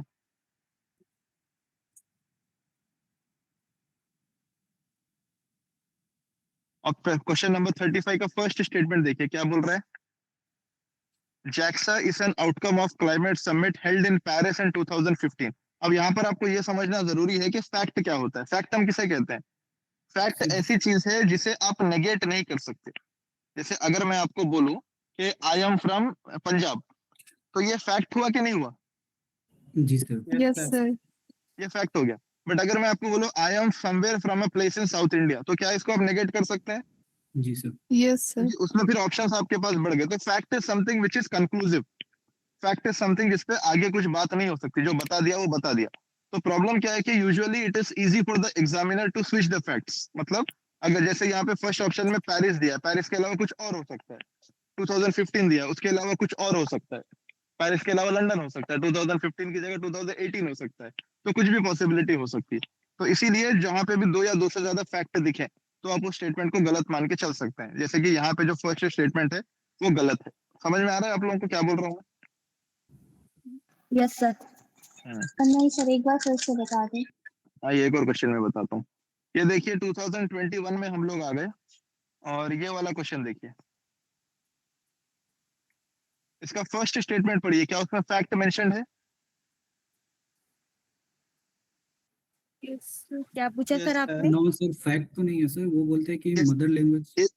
ना 21 फरवरी। इस क्वेश्चन में इस क्वेश्चन का जो फर्स्ट स्टेटमेंट है, क्या उसमें 2 या 2 से ज्यादा फैक्ट्स हैं? यस जी सर, 2 से ज्यादा sir. What are the 2 things which we can consider as facts here? Sir, 21 फरवरी और एक मदर लैंग्वेज। एक डेट दिया हुआ है, 21 फरवरी करके दिया हुआ है। दूसरा ऑर्गेनाइजेशन का नाम भी दिया हुआ है, यूनिसेफ। ये भी एक फैक्ट हो गया। Yes, sir. जी सर अब देखिए एग्जामिनर के पास कितना स्कोप है, वो डेट बदल सकता है, वो मंथ बदल सकता है, या फिर वो ऑर्गेनाइजेशन का नाम भी बदल सकता है। तो अगर लास्ट मोमेंट पे हमारे इनफ नंबर ऑफ क्वेश्चंस नहीं हो रहे और ऐसा क्वेश्चन आपको दिख जाता है, तो आप क्या करेंगे? 2 से ज्यादा फैक्ट है तो उसको छोड़ना नहीं, एलिमिनेट करना है। तो 1 Excuse me, आपका sir. एलिमिनेट हो गया। अब 2 को पढ़िए। सेकंड ऑप्शन लॉजिकल लग रहा है कि नहीं लग रहा है आपको? पर सर सेकंड ऑप्शन में भी तो 2 फैक्ट है। नहीं, मैं बोल रहा हूँ ओवरऑल स्टेटमेंट कैसे लॉजिकल लग रहा है? नहीं, जैसे आपने बताया उसमें 2 फैक्ट है। मेरा सवाल है कि फैक्ट क्या है, बताइए आप मुझे। मतलब एक बंगला है जो कि एक लैंग्वेज है, और एक मतलब ना वो ना ना ना ना स्पेसिफिक पाकिस्तान का बता रहा हूँ, आप कुछ और भी तो हो सकता है। ना ना ना देखिए, फैक्ट में आप वो कर रही है। देखिए फैक्ट क्या होता है, अगर मैं आपको सिंपल टर्म्स में बोलूं, date is a fact, okay, place is a fact, organisations का नाम दिस इज अ फैक्ट, क्योंकि इसको इन चीजों को आसानी से बदला जा सकता है। तो डेट, प्लेस, ऑर्गेनाइजेशन ये फैक्ट होता है, ऐसे मान के चलिए, इससे आपका काम थोड़ा आसान हो जाएगा। यहाँ पे फैक्ट नहीं दिया गया, यहाँ पर एक स्टेटमेंट दिया गया कि वो ऐसे, तो फिर हम हर स्टेटमेंट को बोल सकते हैं कि फैक्ट है ये नहीं है, ऐसे नहीं करना है आपको। इस वाला ये वाला जो टेक्निक मैं आपको बता रहा हूँ, इसको ओवर अप्लाई नहीं करना है कि कहीं पर भी कुछ भी दिख गया तो लगा दिया। जैसे देखिए, अगर कहीं पर भी डेट मेंशन्ड है कोई, या फिर कोई प्लेस मेंशन्ड है, तो वहां पे ज्यादा चांसेस है फैक्ट होने के उसके। Clear everyone? यस जी sir. Sir second option logically सोचिए, क्या बांग्लादेश पहले पाकिस्तान का पार्ट था कि नहीं था? Yes sir. जी सर बिल्कुल पार्ट था। और क्या पाकिस्तानी जो प्रीवियस यूनाइटेड पाकिस्तान था, क्या उसमें बांग्ला लैंग्वेज को प्रमोट किया जाता था, उर्दू का डोमिनेंस होता था? सर बांग्ला लैंग्वेज को डोमिनेंस प्रमोट किया था। उर्दू का डोमिनेंस होता था, तभी बांग्ला का पूरा मूवमेंट हुआ था। बांग्ला मूवमेंट हुआ यस शेख सर। मुजीबुर रहमान के अंडर, तब जाके 71 का वो वार हुई और फिर बांग्लादेश लिबरेट हो गया, बराबर? तो क्या ये लॉजिकली पॉसिबल है कि पाकिस्तान की कॉन्स्टिट्यूएंट असेंबली में किसी ने बोला होगा कि बांग्ला को भी एक नेशनल लैंग्वेज बनाया जाए? Yes sir. जाहिर सी बात है, बोला होगा। तो लॉजिकली ये स्टेटमेंट क्या हो गया आपका? सही हो गया। B answer. तो इसका आंसर हो जाएगा बी, 2 ओनली। 1 हमने क्यों एलिमिनेट किया? बिकॉज देयर आर 2 फैक्ट्स। Yes sir. 1 फैक्ट इज 2 ने 3 फैक्ट हो गए। डेट दिया हुआ है, मंथ दिया हुआ है, साथ में ऑर्गेनाइजेशन का नाम दिया हुआ है। ठीक है, अब देखिए कभी कभी ये पैटर्न नहीं भी लगेगा। जैसे 2021 में भी एक क्वेश्चन है, जैसे कि इस क्वेश्चन में फर्स्ट स्टेटमेंट पढ़ी है, फैक्ट है हमारे पास। Yes sir. जी सर हाँ, बोल रहा है फर्स्ट एंडोर्स्ड, और बोल रहा है 2014, लेकिन ये स्टेटमेंट करेक्ट है। तो अब प्रॉब्लम क्या है कि आपको ये पैटर्न लगाना चाहिए कि नहीं लगाना चाहिए? मेरा सजेशन है, अगर आपके sufficient number of questions attempt नहीं हुए हैं और लास्ट मोमेंट पे आपको ऐसा कोई कंप्लीटली नया क्वेश्चन दिखता है, तो आप क्या करेंगे? सर लगा लगा दीजिए। देंगे सर। जैसे फॉर एग्जांपल 2022 में 2 क्वेश्चन, 2021 में 2 क्वेश्चन आए हैं इस पैटर्न के ऊपर। मान लीजिए दोनों में आपने पैटर्न लगा दिया, एक में आपका फायदा हुआ, एक में आपका नुकसान हुआ। ओवरऑल आप पॉजिटिव में या नेगेटिव में? पॉजिटिव। सर पॉजिटिव में सर। ओवरऑल आप पॉजिटिव में ही है, क्योंकि जो आंसर आपका करेक्ट हुआ उसके आपको 2 मार्क्स मिलेंगे। जो रॉन्ग हो भी गया है वो आपको वैसे भी नहीं आता था, और उसमें कम भी होगा तो कितने जाएंगे आपके? 1/3 मार्क्स आपके चले जाएंगे। तो ये मिनिमल रिस्क एग्जाम हॉल में लेना पड़ता है। ठीक है, तो this was one more pattern about 2 और मोर देन 2 फैक्ट्स। समझ गए सब लोग? Yes sir. जी सर ठीक है, very random pattern. I would suggest इसको एकदम लास्ट राउंड में लगाना है आपको। इसी तरह एक और पैटर्न है जिसको हम बोलते हैं 2 और मोर देन 2 बॉडीज। मतलब अगर किसी स्टेटमेंट में बोला गया है कि फलाना इनिशिएटिव को this body and this body are collectively operating, तो यूजुअली दैट स्टेटमेंट इज गलत। ठीक है, let us go through some questions, फिर आपको समझ में आएगा।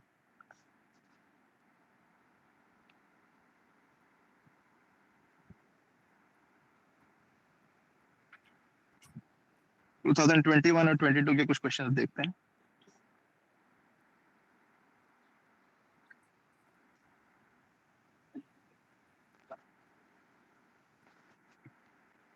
ये क्वेश्चन देखिए आपको। With reference to water credit, consider the following statement. It puts microfinance tools to work in the water and sanitation. It is a global initiative launched under the aegis of World Health Organization and World Bank. कितने organizations हो गए? Sir 2 हो गया। 2 organisation.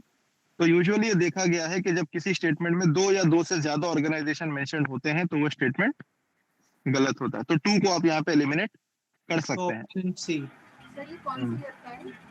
ये 2021 हम देख रहे हैं, क्वेश्चन नंबर 14। ठीक है, इसका ऑफिशियल आंसर भी है सी। 2 एलिमिनेट हो गया तो आपका आंसर क्या हो जाएगा? सी। वही आपका ऑफिशियल आंसर है। इसी तरह ये वाला क्वेश्चन देखिए, consider the following statement. United Nation capital development Fund and the Arbor Day Foundation have recently recognized Hyderabad as 2020 tree city. कितने ऑर्गेनाइजेशन हो गए? सर 3 हो गया सर। ना हाँ, दो हो गए ऑर्गेनाइज। कौन से दो organisation? United Nation capital development fund foundation. हाँ, तो दो ऑर्गेनाइजेशंस के बारे में मेंशन किया गया, तो हम ये मान के चल सकते हैं कि हो सकता है ये स्टेटमेंट रॉन्ग। तो आपका आंसर क्या हो जाएगा? Statement 1 is not correct but statement 2 is correct. D आपका आंसर हो जाएगा, वही इसका ऑफिशियल आंसर भी है। ठीक है, देखिए ये वाली जो टेक्निक है इसको हम एकदम लास्ट में लगा रहे हैं। It works but sometimes it will not work also. जैसे कि ये वाला ऑप्शन है, कौन सा ऑप्शन में 2 बॉडीज मेंशन्ड है? G20 और पेरिस क्लब। ऑप्शन में मेंशन्ड है G20 और Paris club. Based on pattern हमें इसको क्या करना चाहिए? एलिमिनेट कर देना चाहिए। बट द फैक्ट इज कि ये स्टेटमेंट करेक्ट है, तो मतलब यहाँ पे पैटर्न नहीं लग रहा है, नहीं काम करेगा।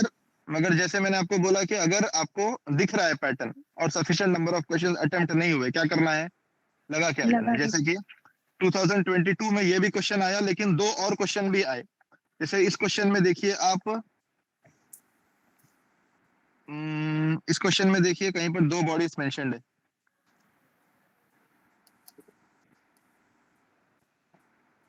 ऑप्शन 2 देखिए, सर इसमें 2 बॉडी है, दो bodies energy agency, climate group. हाँ, 2 बॉडीज यहाँ पे मेंशन्ड है, तो बस उसको आप एलिमिनेट करेंगे तो आपको आंसर मिल जाएगा। 1, 3 एंड 4 इसका आंसर है। तो पहले वाले में पैटर्न नहीं लगा, दूसरे वाले में पैटर्न लग गया, और दोनों क्वेश्चन 2022 से है। तो ओवरऑल आपका फायदा हुआ कि नहीं हुआ? यस सर, फायदा हुआ। अब एक और क्वेश्चन देखिए। पहला वो देखिए, पहला स्टेटमेंट। सर 2 है sir, government of India and world health organisation. Government of India और WHO। और ऊपर जिसकी बात की जा रही है वो भी एक ऑर्गेनाइजेशन ही है, इंडिया सैनिटेशन जी सर कोलिशन। तो यहाँ पर भी आप एलिमिनेट कर दीजिए, आपको आंसर मिल जाएगा। और इसमें भी पैटर्न लग रहा है।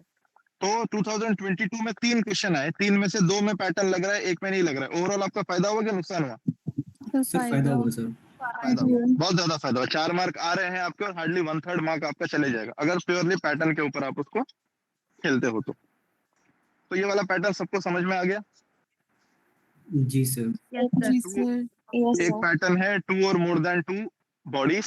उसके पहले वाला पैटर्न हमने देखा 2 और मोर देन 2 फैक्ट्स। देखिए जो लास्ट के पैटर्न मैं आपको बता रहा हूँ ना, ये बहुत छोटे छोटे पैटर्न है जिन पे ज्यादा क्वेश्चन आते नहीं है, पर जब आते हैं तो हमें आइडेंटिफाई करके मार्क कर देना चाहिए। ठीक है, it can work in your favour. Last question देखा था, उसको आप एक बार एक्सप्लेन कर देंगे? इसमें आप देखिए जो 2 बॉडीज मेंशन है कि नहीं है फर्स्ट स्टेटमेंट में? Yes sir, I am confused about the second statement. Second में क्या दिया हुआ है? The national institute of urban affairs is an apex body of the ministry of housing and urban affairs in government of India and provides innovative. इसमें कोई pattern नहीं है, ये आपका थोड़ा नॉलेज बेसिस पे आपको करना पड़ेगा कि ओवरऑल स्टेटमेंट का लॉजिक कैसे बन रहा है। Okay sir. ठीक है, पैटर्न इसमें फर्स्ट स्टेटमेंट में मिलेगा आपको। चलिए आइए एक और पैटर्न देखते हैं। जो अगला पैटर्न है इसको हम बुलाते हैं वैल्यू यूनिट मिसमैच। क्या बुलाएंगे? Value unit mismatch. अब वैल्यू और यूनिट में क्या डिफरेंस होता है? अगर मैंने आपको बोला 100 सेंटीमीटर, 100 सेंटीमीटर में वैल्यू क्या है? 100 सेंटीमीटर। सारा वैल्यू हो गया। Yes sir. फिर यूनिट क्या हो गया? Unit centimetre, value 100। हाँ, 100 is the value, unit is the centimetre. जैसे अगर मैं आपको बोलूंगा कि 5 kg, तो 5 क्या होगा आपका? केजी क्या है? यूनिट आपका यूनिट है। तो यूजुअली ये पैटर्न नोटिस किया गया है। अब इसके पीछे कोई ऐसा लॉजिक है नहीं, पर ये वर्कआउट करता है कई बार। अगर आप लास्ट मोमेंट पे फंसे हुए हैं तो आप इसको लगा के आ सकते हैं कि होता ये है कि आपने क्वेश्चन देखा और आपको वहां पे एक नंबर दिखा, उसके बगल में आपको एक यूनिट दिखा। अब एक एग्जामिनर के पॉइंट ऑफ व्यू से सोचिए कि एक एग्जामिनर के लिए बहुत आसान है कि किसी नंबर को बदलना या फिर किसी यूनिट को बदलना। वो किलोमीटर को सेंटीमीटर कर देगा, या मीटर को किलोमीटर कर देगा, या 750 को 7500 कर देगा, या 100 को 200 कर देगा, है कि नहीं? Yes sir. तो जी क्योंकि सर। ये पॉसिबिलिटी एग्जामिनर के पास है, यूजुअली ये देखा गया है कि अगर एक वैल्यू होता है और एक यूनिट होता है, यूजुअली उसमें मिसमैच होता है और वो स्टेटमेंट गलत हो जाता है। जैसे कि यहाँ पर एक क्वेश्चन आपको दिख रहा होगा, इसमें थर्ड ऑप्शन आपको दिख रहा है। जी sir. Third Yes, option sir. में वैल्यू क्या है, वैल्यू क्या दिया हुआ है? सर 7000 7500 वैल्यू है, किलोमीटर यहाँ पे यूनिट है, बराबर। तो क्योंकि वैल्यू यूनिट है, हम एक अज्यूम करके चल सकते हैं कि हो सकता है इसमें मिसमैच किया गया हो और we can eliminate that statement, तब आपका आंसर आ जाएगा 1 ओनली। तो ऐसे बहुत सारे क्वेश्चन है, मैंने आपको ऑलरेडी लिस्ट प्रोवाइड की हुई है, उसमें से उन सारे क्वेश्चन को सॉल्व कीजिए, ठीक है। मेजोरिटी ऑफ द टाइम्स आप देखेंगे कि जहां जहां वैल्यू और यूनिट आ रहा है, अब जरूरी नहीं है कि यूनिट हमेशा क्या बोलते हैं केजी हो या डिस्टेंस हो, वो कुछ भी हो सकता है। वो केजी हो सकता है, सेंटीमीटर हो सकता है, किलोमीटर हो सकता है, स्क्वायर फुट हो सकता है, वो कौन सा भी यूनिट हो सकता है। ओके, चलिए अब अगला जो बाकी के पैटर्न है, एकदम लास्ट वाले पैटर्न है आपके, इसमें मैं आपको क्वेश्चंस नहीं बताऊंगा, जल्दी जल्दी से आपको ब्रॉडली पैटर्न बता दूंगा कि कुछ टॉपिक्स ऐसे आएंगे जिसमें आपको ब्रॉड सोचना है, अपने आप को लिमिट करके नहीं सोचना है। लाइक फॉर एग्जांपल एक क्वेश्चन आया था on Einstein's general theory of relativity, मतलब इसमें क्या क्या इंक्लूडेड है, ऐसा क्वेश्चन था। क्या आप आइंस्टाइन की थियरी को डिटेल में जानते हैं? No sir. क्या कोई भी जान सकता है? क्योंकि वो 2-3 वॉल्यूम्स में है, क्या हम उसको जान सकते हैं डिटेल में? No sir. तो अगर हमें दिया जा रहा है कि आइंस्टाइन की ट्रीटी में कौन सी चीजें आ रही है, तो अगर लॉजिकली हमें लग रहा है कि कोई एक्सट्रीम टर्म नहीं है, कोई इलॉजिकल बात नहीं की गई है, तो हमें क्या करना चाहिए? हमें ज्यादा सोचना नहीं चाहिए, हमें ऑल ऑफ द अबव लेके उसको मार्क कर देना चाहिए। तो ऐसे कुछ क्वेश्चंस है जो आपको यहाँ पे नंबर करके मैंने दिए हुए हैं, हार्डली 1-2 क्वेश्चन आते हैं इस पैटर्न से, एक बार उन क्वेश्चंस को भी देख लीजिए। अगला जो सजेशन है, सर जी? समझ में आया, एक बार रिपीट कर दीजिए। एक बार आप उन क्वेश्चंस को विजिट कर लीजिए, आपको आसानी से उसका पैटर्न समझ में आ जाएगा। बेसिकली ये वो वाले क्वेश्चन है जिसमें बहुत ही ब्रॉड टॉपिक पे क्वेश्चन आता है, इसलिए हमें unnecessarily without having knowledge eliminate नहीं करना है, समझ गए? चलिए अगला जो 9th एंड 10th पैटर्न यहाँ पे दिया गया है, it is about history and geography questions. कि ये कोई पैटर्न नहीं है, ये एक चीज है जो आपको हमेशा ध्यान रखना है कि हिस्ट्री में जब भी कंटेम्पररीज बताता है, कंटेम्पररीज क्या होते हैं? सर उसी टाइम में एक दूसरे के मतलब कंटेम्पररी वो लोग होते हैं जो एक ही टाइम जो पीरियड से सिमिलर आते हैं। सिमिलर। तो यूजुअली ये नोटिस किया गया है कि यूपीएससी जब भी कंटेम्पररीज की बात करता है, जब भी यूपीएससी बोलता है किसी स्टेटमेंट में कि ये पर्सन और ये पर्सन एक ही टाइम पे थे, तो यूजुअली वहां पे वो गलती करता है, ठीक है। तो उस चीज का आपको ध्यान रखना है, जहां भी कंटेम्पररीज मेंशन्ड हो या सेम पीरियड मेंशन्ड हो, तो फिर आप उस स्टेटमेंट को गलत मान के चल सकते हैं। बहुत कम क्वेश्चन आते हैं इस पैटर्न पे, एक बार आप उन क्वेश्चंस को देख लीजिए, ठीक है। हार्डली 2019 में लास्ट क्वेश्चन आया था। इसी तरह ज्योग्राफी में एक बड़ा इंपॉर्टेंट कैच यूपीएससी करता है कि डायरेक्शंस को लेकर आपको पकड़ लेगा, ठीक है, और इतना सटली पकड़ेगा कि आपको पता भी नहीं चलेगा। लाइक फॉर एग्जांपल एक बार एक स्टेटमेंट आया था that westerlies blow from 20 degree north to 30 degree south, correct है क्या रॉन्ग है? रॉन्ग है। क्यों रॉन्ग है? क्योंकि नॉर्थ नॉर्थ होना चाहिए या नॉर्थ साउथ होना चाहिए? North south. क्या वो इक्वेटर को पास करके नीचे की तरफ आएंगे या ऊपर की तरफ जाएंगे? नॉर्थ में ही रहेंगे? सर ऊपर जाएंगे सर। वो ऊपर ही रहेंगे। तो ऐसे कुछ क्वेश्चंस है जिसको आप ध्यान से देखिए, एक बार इन क्वेश्चंस को देखेंगे तो आपको समझ में आएगा कि ज्योग्राफी के क्वेश्चन में यूपीएससी डायरेक्शंस में आपको कंफ्यूज करेगा, नॉर्थ को साउथ बताएगा, साउथ को नॉर्थ बताएगा, ईस्ट को वेस्ट बताएगा, ठीक है, राइट फ्लोइंग को लेफ्ट फ्लोइंग बताएगा, राइट बैंक रिवर को लेफ्ट बैंक रिवर बताएगा। तो ज्योग्राफी में डायरेक्शंस को लेकर आपको बहुत केयरफुल रहना है। Clear everyone? ये ज्योग्राफी के कुछ क्वेश्चन है, वो आप देख लीजिए, वो आपकी मदद करेंगे। 2021 में भी क्वेश्चन आ चुका है उस पैटर्न पे।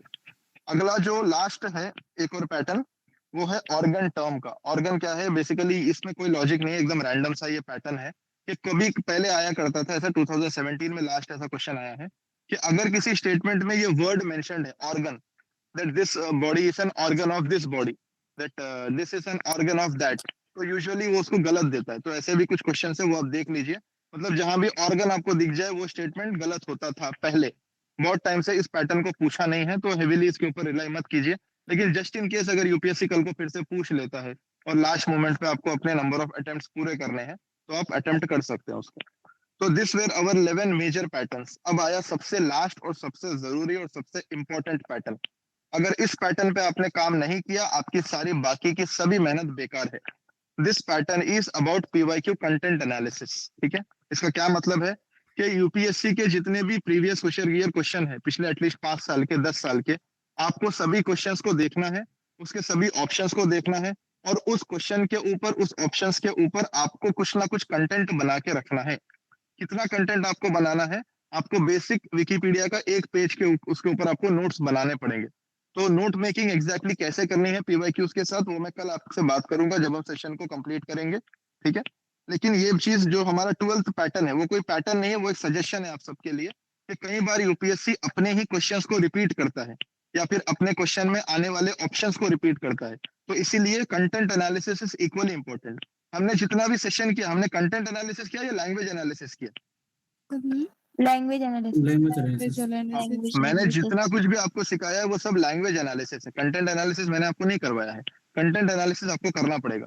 जो लोग इस साल पीटी दे रहे हैं, आप लोग अभी के लिए उसको स्किप कर सकते हैं। आप लोग सिर्फ अभी लैंग्वेज सीख के चले जाइए, आपका काम हो जाएगा। जो लोग अगले साल देंगे, इस बात को ध्यान में रखिए कि PYQs is a separate subject. You have to treat it like a subject. You have to go through each and every previous year question, each and every word, each and every option, and make proper notes on them so that you can revise them before the exam whenever you give it. तो ये, क्योंकि देखिए नीचे मैंने examples भी दिए कि कई बार डायरेक्ट क्वेश्चन रिपीट होते हैं। 2025 में 2015 से क्वेश्चन रिपीट हुआ है, आप जाके उसको चेक कर सकते हैं। Question was about अरागत्था।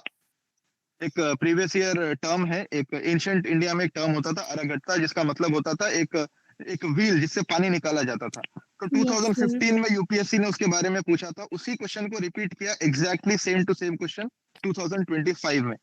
तो जिन लोगों ने पीवाईक्यूज नहीं किया उनका उसमें नुकसान हो गया। इसीलिए content analysis is also equally important. So with this, we have completed all the patterns which you should be learning from a PYQ language analysis point of view. I hope you were able to understand these patterns. लेकिन understand करने से ज्यादा जरूरी है इन patterns को implement करना। इसके लिए आपको रेगुलर प्रैक्टिस करनी पड़ेगी। और अब जो आपका लास्ट सेशन बचा है, जो कल होगा, कल मैं आपके साथ क्वेश्चन डिस्कस करूंगा जिसमें हम इन पैटर्न्स को 2023, 24 और 25 में अप्लाई करने की कोशिश करेंगे। फिर हम देखेंगे कि पीवाईक्यू नोट मेकिंग कैसे होती है। उसके बाद हम इस यूपीएससी पीवाईक्यू सेशंस को वाइंड अप करेंगे। Okay, I hope you have understood all the patterns. I hope you have enjoyed the session. अब आपके अगर कोई डाउट्स है आप पूछ सकते हैं। सर जो पैटर्न्स नंबर जो 12 नंबर था सर, तो उसमें सर जो मैंने जो फॉर्मेट बनाया था सर, इसमें सर 2015 का 98 क्वेश्चन में उसमें सर ऑप्शंस दिया हुआ है सर। तो वो कहने के सर वो रिपीट हुआ है 2016 में क्वेश्चन नंबर 3 में। बट सर वहाँ पे जो कोड है ना सर, वो कोड का यूज नहीं किया गया है। तो वहाँ पे सर उन्होंने, सर एक बार सर क्वेश्चन को दिखाते सर, तो आप दिखा दीजिए, मैं उसमें बता। देखिए, जब हम रिपीट होने की बात करते हैं ना, अगर एक वर्ड भी रिपीट हो गया तो वो भी रिपीट ही हुआ ना सर। रिपीट तो हो रही है, लेकिन सर 2016 में जो क्वेश्चन नंबर 3 है ना सर, वो उसका जो 2 ऑप्शन सही है। बट जब मैं जी सर, बट उसमें सर उसमें कोड दिया हुआ नहीं कि ऑप्शन ए 1 या 3 सही है, या तो फिर ऑप्शन बी में सर 2 या 3 सही है। तो उसमें ये चीज नहीं दी हुई है, मेंशन की हुई है सर क्वेश्चन में 2016 में। नहीं, देखो आप जो बात कर रहे हो ना, वो क्वेश्चन का पैटर्न पे बात नहीं कर रहे हो आप। मैं बोल रहा हूँ कंटेंट की बात करो। आइए आपका क्वेश्चन देख ही लेते हैं। आपको क्या लग रहा है नीचे के ऑप्शंस भी रिपीट होंगे 1 and 2, 2 and 3? सर वो सर उसका ऑप्शन ही रिपीट हुआ है सर 98 और सर 2015 का 98 और 2016 का मतलब क्वेश्चन सेम टू सेम दिया गया, ऐसा बोल रहे हैं आप? जी सर, पहले शुरू में ही था सर, शुरू में ही था वो पैटर्न का, शुरू में ही था सर।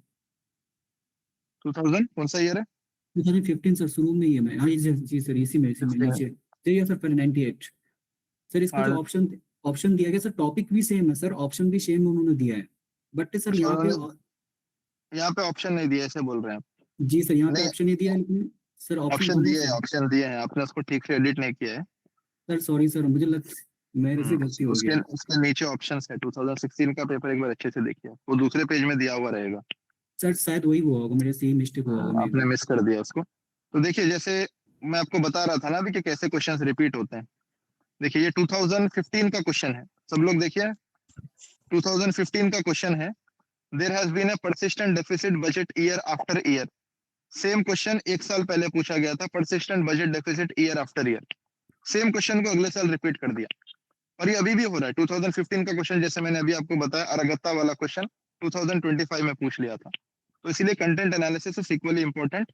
लैंग्वेज एनालिसिस का जितना भी पार्ट था वो मैंने आपको कवर करवा दिया है। Hope you have learned it well and now it is up to you how much you practice it. तो all the very best, keep practicing it. कल मैं आपको टेस्ट करूंगा कि आप कितना उसको अप्लाई कर पाते हैं रिसेंट एग्जाम्स में, लास्ट 3 इयर्स में। अब आप अपने डाउट्स पूछ सकते हैं वन बाय वन। सर मेरा रेस एक योर और hands, I will doubt. Call you out. Raise your hands, I will call you out. Alina, पहले आप अपना डाउट पूछिए। Yes, sir, can you please repeat that value unit mismatch? How to identify those mismatch? Simple है। If I tell you 12 kilometre, इसमें value क्या है? Sir, 12 unit क्या है? kilometer. अगर किसी भी क्वेश्चन में आपको ऐसे वैल्यू और यूनिट दिखता है, मतलब वो स्टेटमेंट मोस्टली गलत होता है। Okay, okay. ठीक है, Sir, my next question is पर in ऐसे your उसको pattern. रैंडमली मत मान लीजिए। पहले जो क्वेश्चंस मैंने वहां पे लिस्ट किए इंडेक्स में, उनको सॉल्व कीजिए, then you will be able to understand it. Okay, sir, thank you. Sir, my next question is in the pattern of two or more bodies or facts, we can eliminate that specific statement, but what about the other statements? In those statements, we need They have to be done. See, patterns will not always lead you to the answer. Most of the time they will lead you directly to the answer. Sometimes they will lead... हाथ खड़े कर रहे हैं, ऐसे कैसे होएगा? अब अपना माइक बंद कीजिए।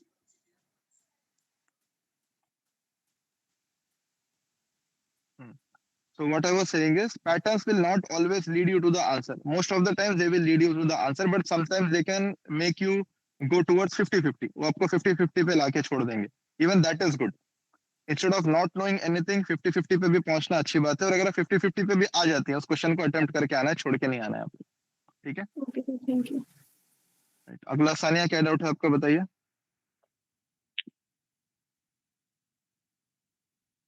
शम्स, क्या डाउट है आपका एक और? सर मैं बोल रहा था सर, मैं आपको मेरा पर्सनल डाउट है जो ऑलरेडी मैं सर आपको मैसेज मैं कर देख दिया हूँ लेता सर। हूँ, अगर जी सर, मैसेज किया है तो रहने दो उसको, मैं आपको वहीं पे बताता हूँ उसके बारे में। जी सर, सर मैं माफी चाहता हूँ इसको रिमाइंडर कराने के लिए। तो नहीं सर मसला जी सर, मैं जी देखता थैंक हूँ। You sir. ओके, लैबा, आपका क्या डाउट है? सर एक तो ये था, जैसे आपने बताया था ना 2 और मोर फैक्ट वाला, तो उसमें आपने जैसे हमें कहीं पर लगाना है और कहीं नहीं लगाना, तो ये कैसे पता लगाएंगे? मतलब आपको जैसे देखिए, जिस भी क्वेश्चन में आप, अगर आपके sufficient number of question attempt नहीं हो रहे और अगर आपको पैटर्न दिख रहा है तो आपको लगा देना है, क्योंकि आप रियल एग्जाम में डिसाइड नहीं कर पाएंगे कि कहाँ पे लगाना है, कहाँ पे नहीं लगाना है।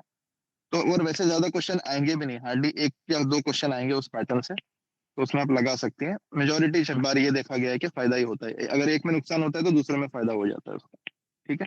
और सर जो फैक्ट और यूनिवर्सल ट्रुथ एक ही होता है? फैक्ट और यूनिवर्सल ट्रूथ नहीं, यूनिवर्सल ट्रूथ मतलब, हाँ, फैक्ट को यूनिवर्सल ट्रूथ ही बोलते हैं, मतलब फैक्ट को नेगेट नहीं किया जा सकता। मैं उस कंटेक्स्ट पे बता जाता हूँ। एक सर और है, सर जो आपने होमवर्क दिया था अभी हमें परसों, कहा था ना वो ड्राइव पे हमें जो क्या चाहिए? क्वेश्चन, सर ड्राइव पर हमें क्वेश्चन सॉल्व करके डालने हैं, तो उसका वाला होमवर्क हमें कहाँ पर सेंड करना है? क्वेश्चन होमवर्क सेंड नहीं करना है, आपने बस करके रखना है। ठीक है सर। ठीक है। अलीना, आपका क्या डाउट है? Sorry, sir, I forgot to. Okay, no problem. Chaliye, I think most of your doubts are done. So with this, we will wind up the session. We will go with the 2023, 24 and 25 questions in the next session. Thank you very much. Good night. See you again. Thank you sir, thank you sir. Thank you, sir. Thank you Muzammil sir. Sir. Thank you, sir. Sorry, अभी बीच में disturbance हुई थी इसको network issues से। So last Muzammil sir का कल last session है PYQ को लेके। होप ये 5 सेशन आप बहुत अच्छी तरह से उसका एक एक चीज़ों का आप फायदा उठाएंगे। तो जैसा कि सर ने बताया था कि ये प्योरली यूपीएससी प्रीलिम्स के लिए है, बट आप ये मत सोचो कि इससे आपको जामिया से फायदा नहीं होगा। पैटर्न तो वही है, तरीके वही हैं, बट एक ब्रॉडर सेंस में हम एक छोटी चीज की नहीं बात कर रहे, हम उससे बड़ी चीज की बात कर रहे हैं। तो जब हम बड़ी चीज की बात करते हैं तो छोटी चीज उसके अंदर खुद आ जाती है। तो उसी तरह से जब आप अपने आप को तैयार प्रीलिम्स के लिए करोगे, देखो किसी भी 30 डेज का प्रोग्राम हम चला रहे हैं या कुछ करें, अगर आपकी प्रीलिम्स की अच्छी से तैयारी है, थोड़ा बहुत ऐसे आप लिख सकते हो, तो किसी को भी इस तरह की चीज़ों की ज़रूरत नहीं होना चाहिए। तो क्योंकि वो बच्चे जो प्रीलिम्स दे रहे हैं और अच्छे पोजीशन में, तो उनके हाई चांसेस वो जामिया से निकाल लेंगे। तो इसीलिए हम लोग चाहते हैं कि आप लोग एक ब्रॉडर सेंस में चीज़ों को बताया जाए। और सारी जो क्लासेस चल रही हैं वो तो जामिया आरसीए बेस्ड है, बट उसमें हम जामिया आरसी पीवाईक्यू एनालिसिस भी हैं जो AR राजा यूपीएससी टॉपर रैंक 7 करेंगे। बट हमने सोचा कि 5 सेशन हम यूपीएससी की पीवाईक्यू उसको भी रखूं ताकि एक ब्रॉडर सेंस आपकी बने। और जब एक ब्रॉडर सेंस बनेगी तो उसके बीच की छोटी छोटी चीजें आएंगी, उसको आप अच्छी तरीके से समझ सकोगे। और ये जो सेशन है 5 दिन, ये आपको बहुत ही फायदा करेगा, not only for prelims but at the same time for Jamia RC also. तो जब आप इन चीज़ों को समझ लोगे तो आपको जामिया आरसी पीवाईक्यू जब सर बताएंगे AR राजा, तो आप उसको और अच्छी तरह से कनेक्ट कर सकते हो, बिकॉज आपने ऑलरेडी 5 सेशन ले लिया है यूपीएससी की प्रीलिम्स की पीवाईक्यू का। तो वो सेशन और भी आपके लिए बेहतर होगा। कुछ पीवाईक्यू तो इमरान सर ने डिस्कस कर लिया था पॉलिटी वगैरह का, बट ओवरऑल जो है वो AR राजा करेंगे। ठीक है, तो कल लास्ट सेशन होगा सर का, उसको ज्वाइन कीजिएगा। हेलो, और उसके बाद मैं स्टार्ट ऐसे आना था। ठीक है, हेलो। अभी आप लोगों को कोई इशू है, कोई किसी चीज को समझने के लिए? बहुत सारे स्टूडेंट जामिया आरसी के एग्जाम को लेकर, पैटर्न को लेकर पूछ रहे हैं, तो इससे रिलेटेड तुमता है कि एक Q&A सेशन हो जामिया आरसी को लेके, तो आप लोग किसी टाइम भी पूछ सकते हो, उसके लिए कोई दिक्कत नहीं है।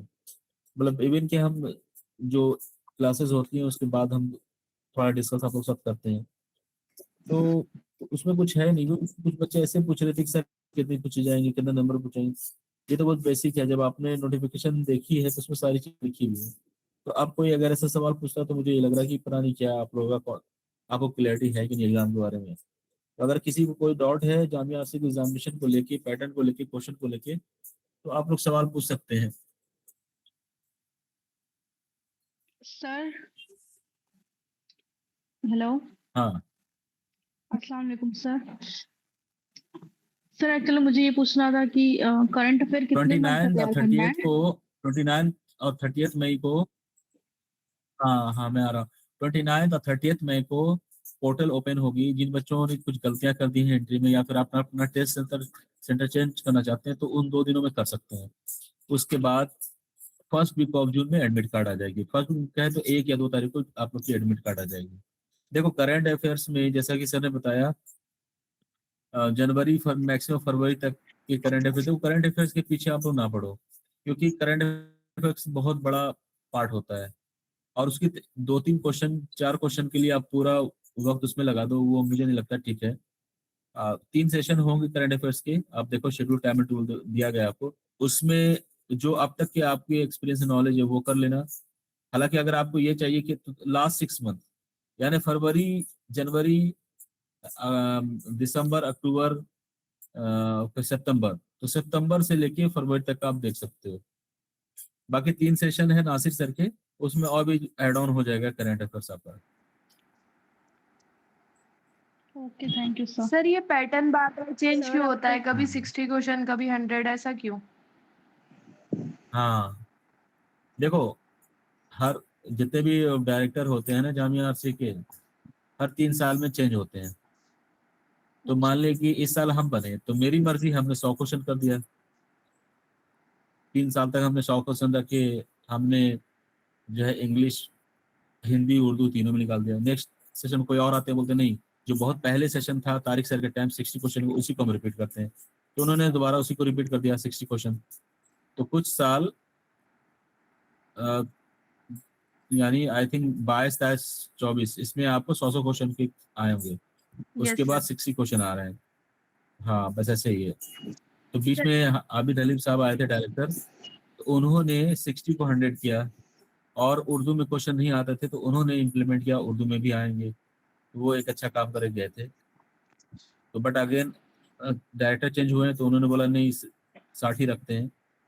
बट उन्होंने उर्दू क्वेश्चन को रखा उनके, तो उन्होंने दोनों चीज़ों को रखी, 60 क्वेश्चन को रखा, और आबिद हलीम सर थे उनकी उर्दू जो क्वेश्चन निकाल उसको रखा। तो इस तरह से बैलेंस, ये इसी की वजह से आपको दिख रहा होगा। कट ऑफ सेम रहता है सब सर 100 में और 60 में? नहीं, 60 में तो जैसा बताया गया था 25-30 नंबर लाना है, बट 100 की यहाँ पे बात क्यों कर रहे हो आप? कंफ्यूजन मत करो, क्योंकि आप इस बार 60 ही आएगा, तो हम 60 की बात करेंगे अभी। Okay sir. अगर 100 होता तो 35 को लाना होता कट ऑफ, 10 नंबर बढ़ा देते। Sir hello. Hmm, hello sir. हाँ बोलिए। हाँ सर, हम रिसेंटली अभी ज्वाइन हुए हैं, तो ये पीडीएफ हम कहाँ से ले सकते हैं? कौन सा पीडीएफ? जो मुजम्मिल सर जिस पीडीएफ से पढ़ा रहे हैं। देखो आप लोग मैसेज वगैरह देखते नहीं हो ग्रुप में, हम तो शेयर क्या करते हैं आप लोग सर। अब ये पीडीएफ कल शेयर कर देंगे आपको ग्रुप में, इससे बेटर है वीडियो देखो, उसमें तो क्वेश्चंस है ना, उसका पीडीएफ क्या लेना है आपको, ये तो पीवाईक्यू है, वो तो आपको ऐसे ही मिल जाएगा। Okay, thank you sir. Sir आपने जैसे 100 क्वेश्चंस अतिआरसी में आएंगे तो उसमें कितने कट ऑफ लानी पड़ेगी? सर अतिआरसी में 100 क्वेश्चन आएंगे तो उसमें कितने नंबर लाने पड़ेंगे कट ऑफ? बताया तो 35 नंबर लाओ, 30-35 नंबर लाओगे तो इंटरव्यू के लिए बुलाएंगे। वो 35 नहीं 40 नंबर कम से लाना चाहिए आपको। और सर आपने V2 मीडिया IAS को स्टार्ट किया था? क्या नहीं सवाल समझ में आया आपका? चलिए गुड नाइट, ठीक है कल मिलते हैं। ठीक है sir, thank you. Okay thank you sir.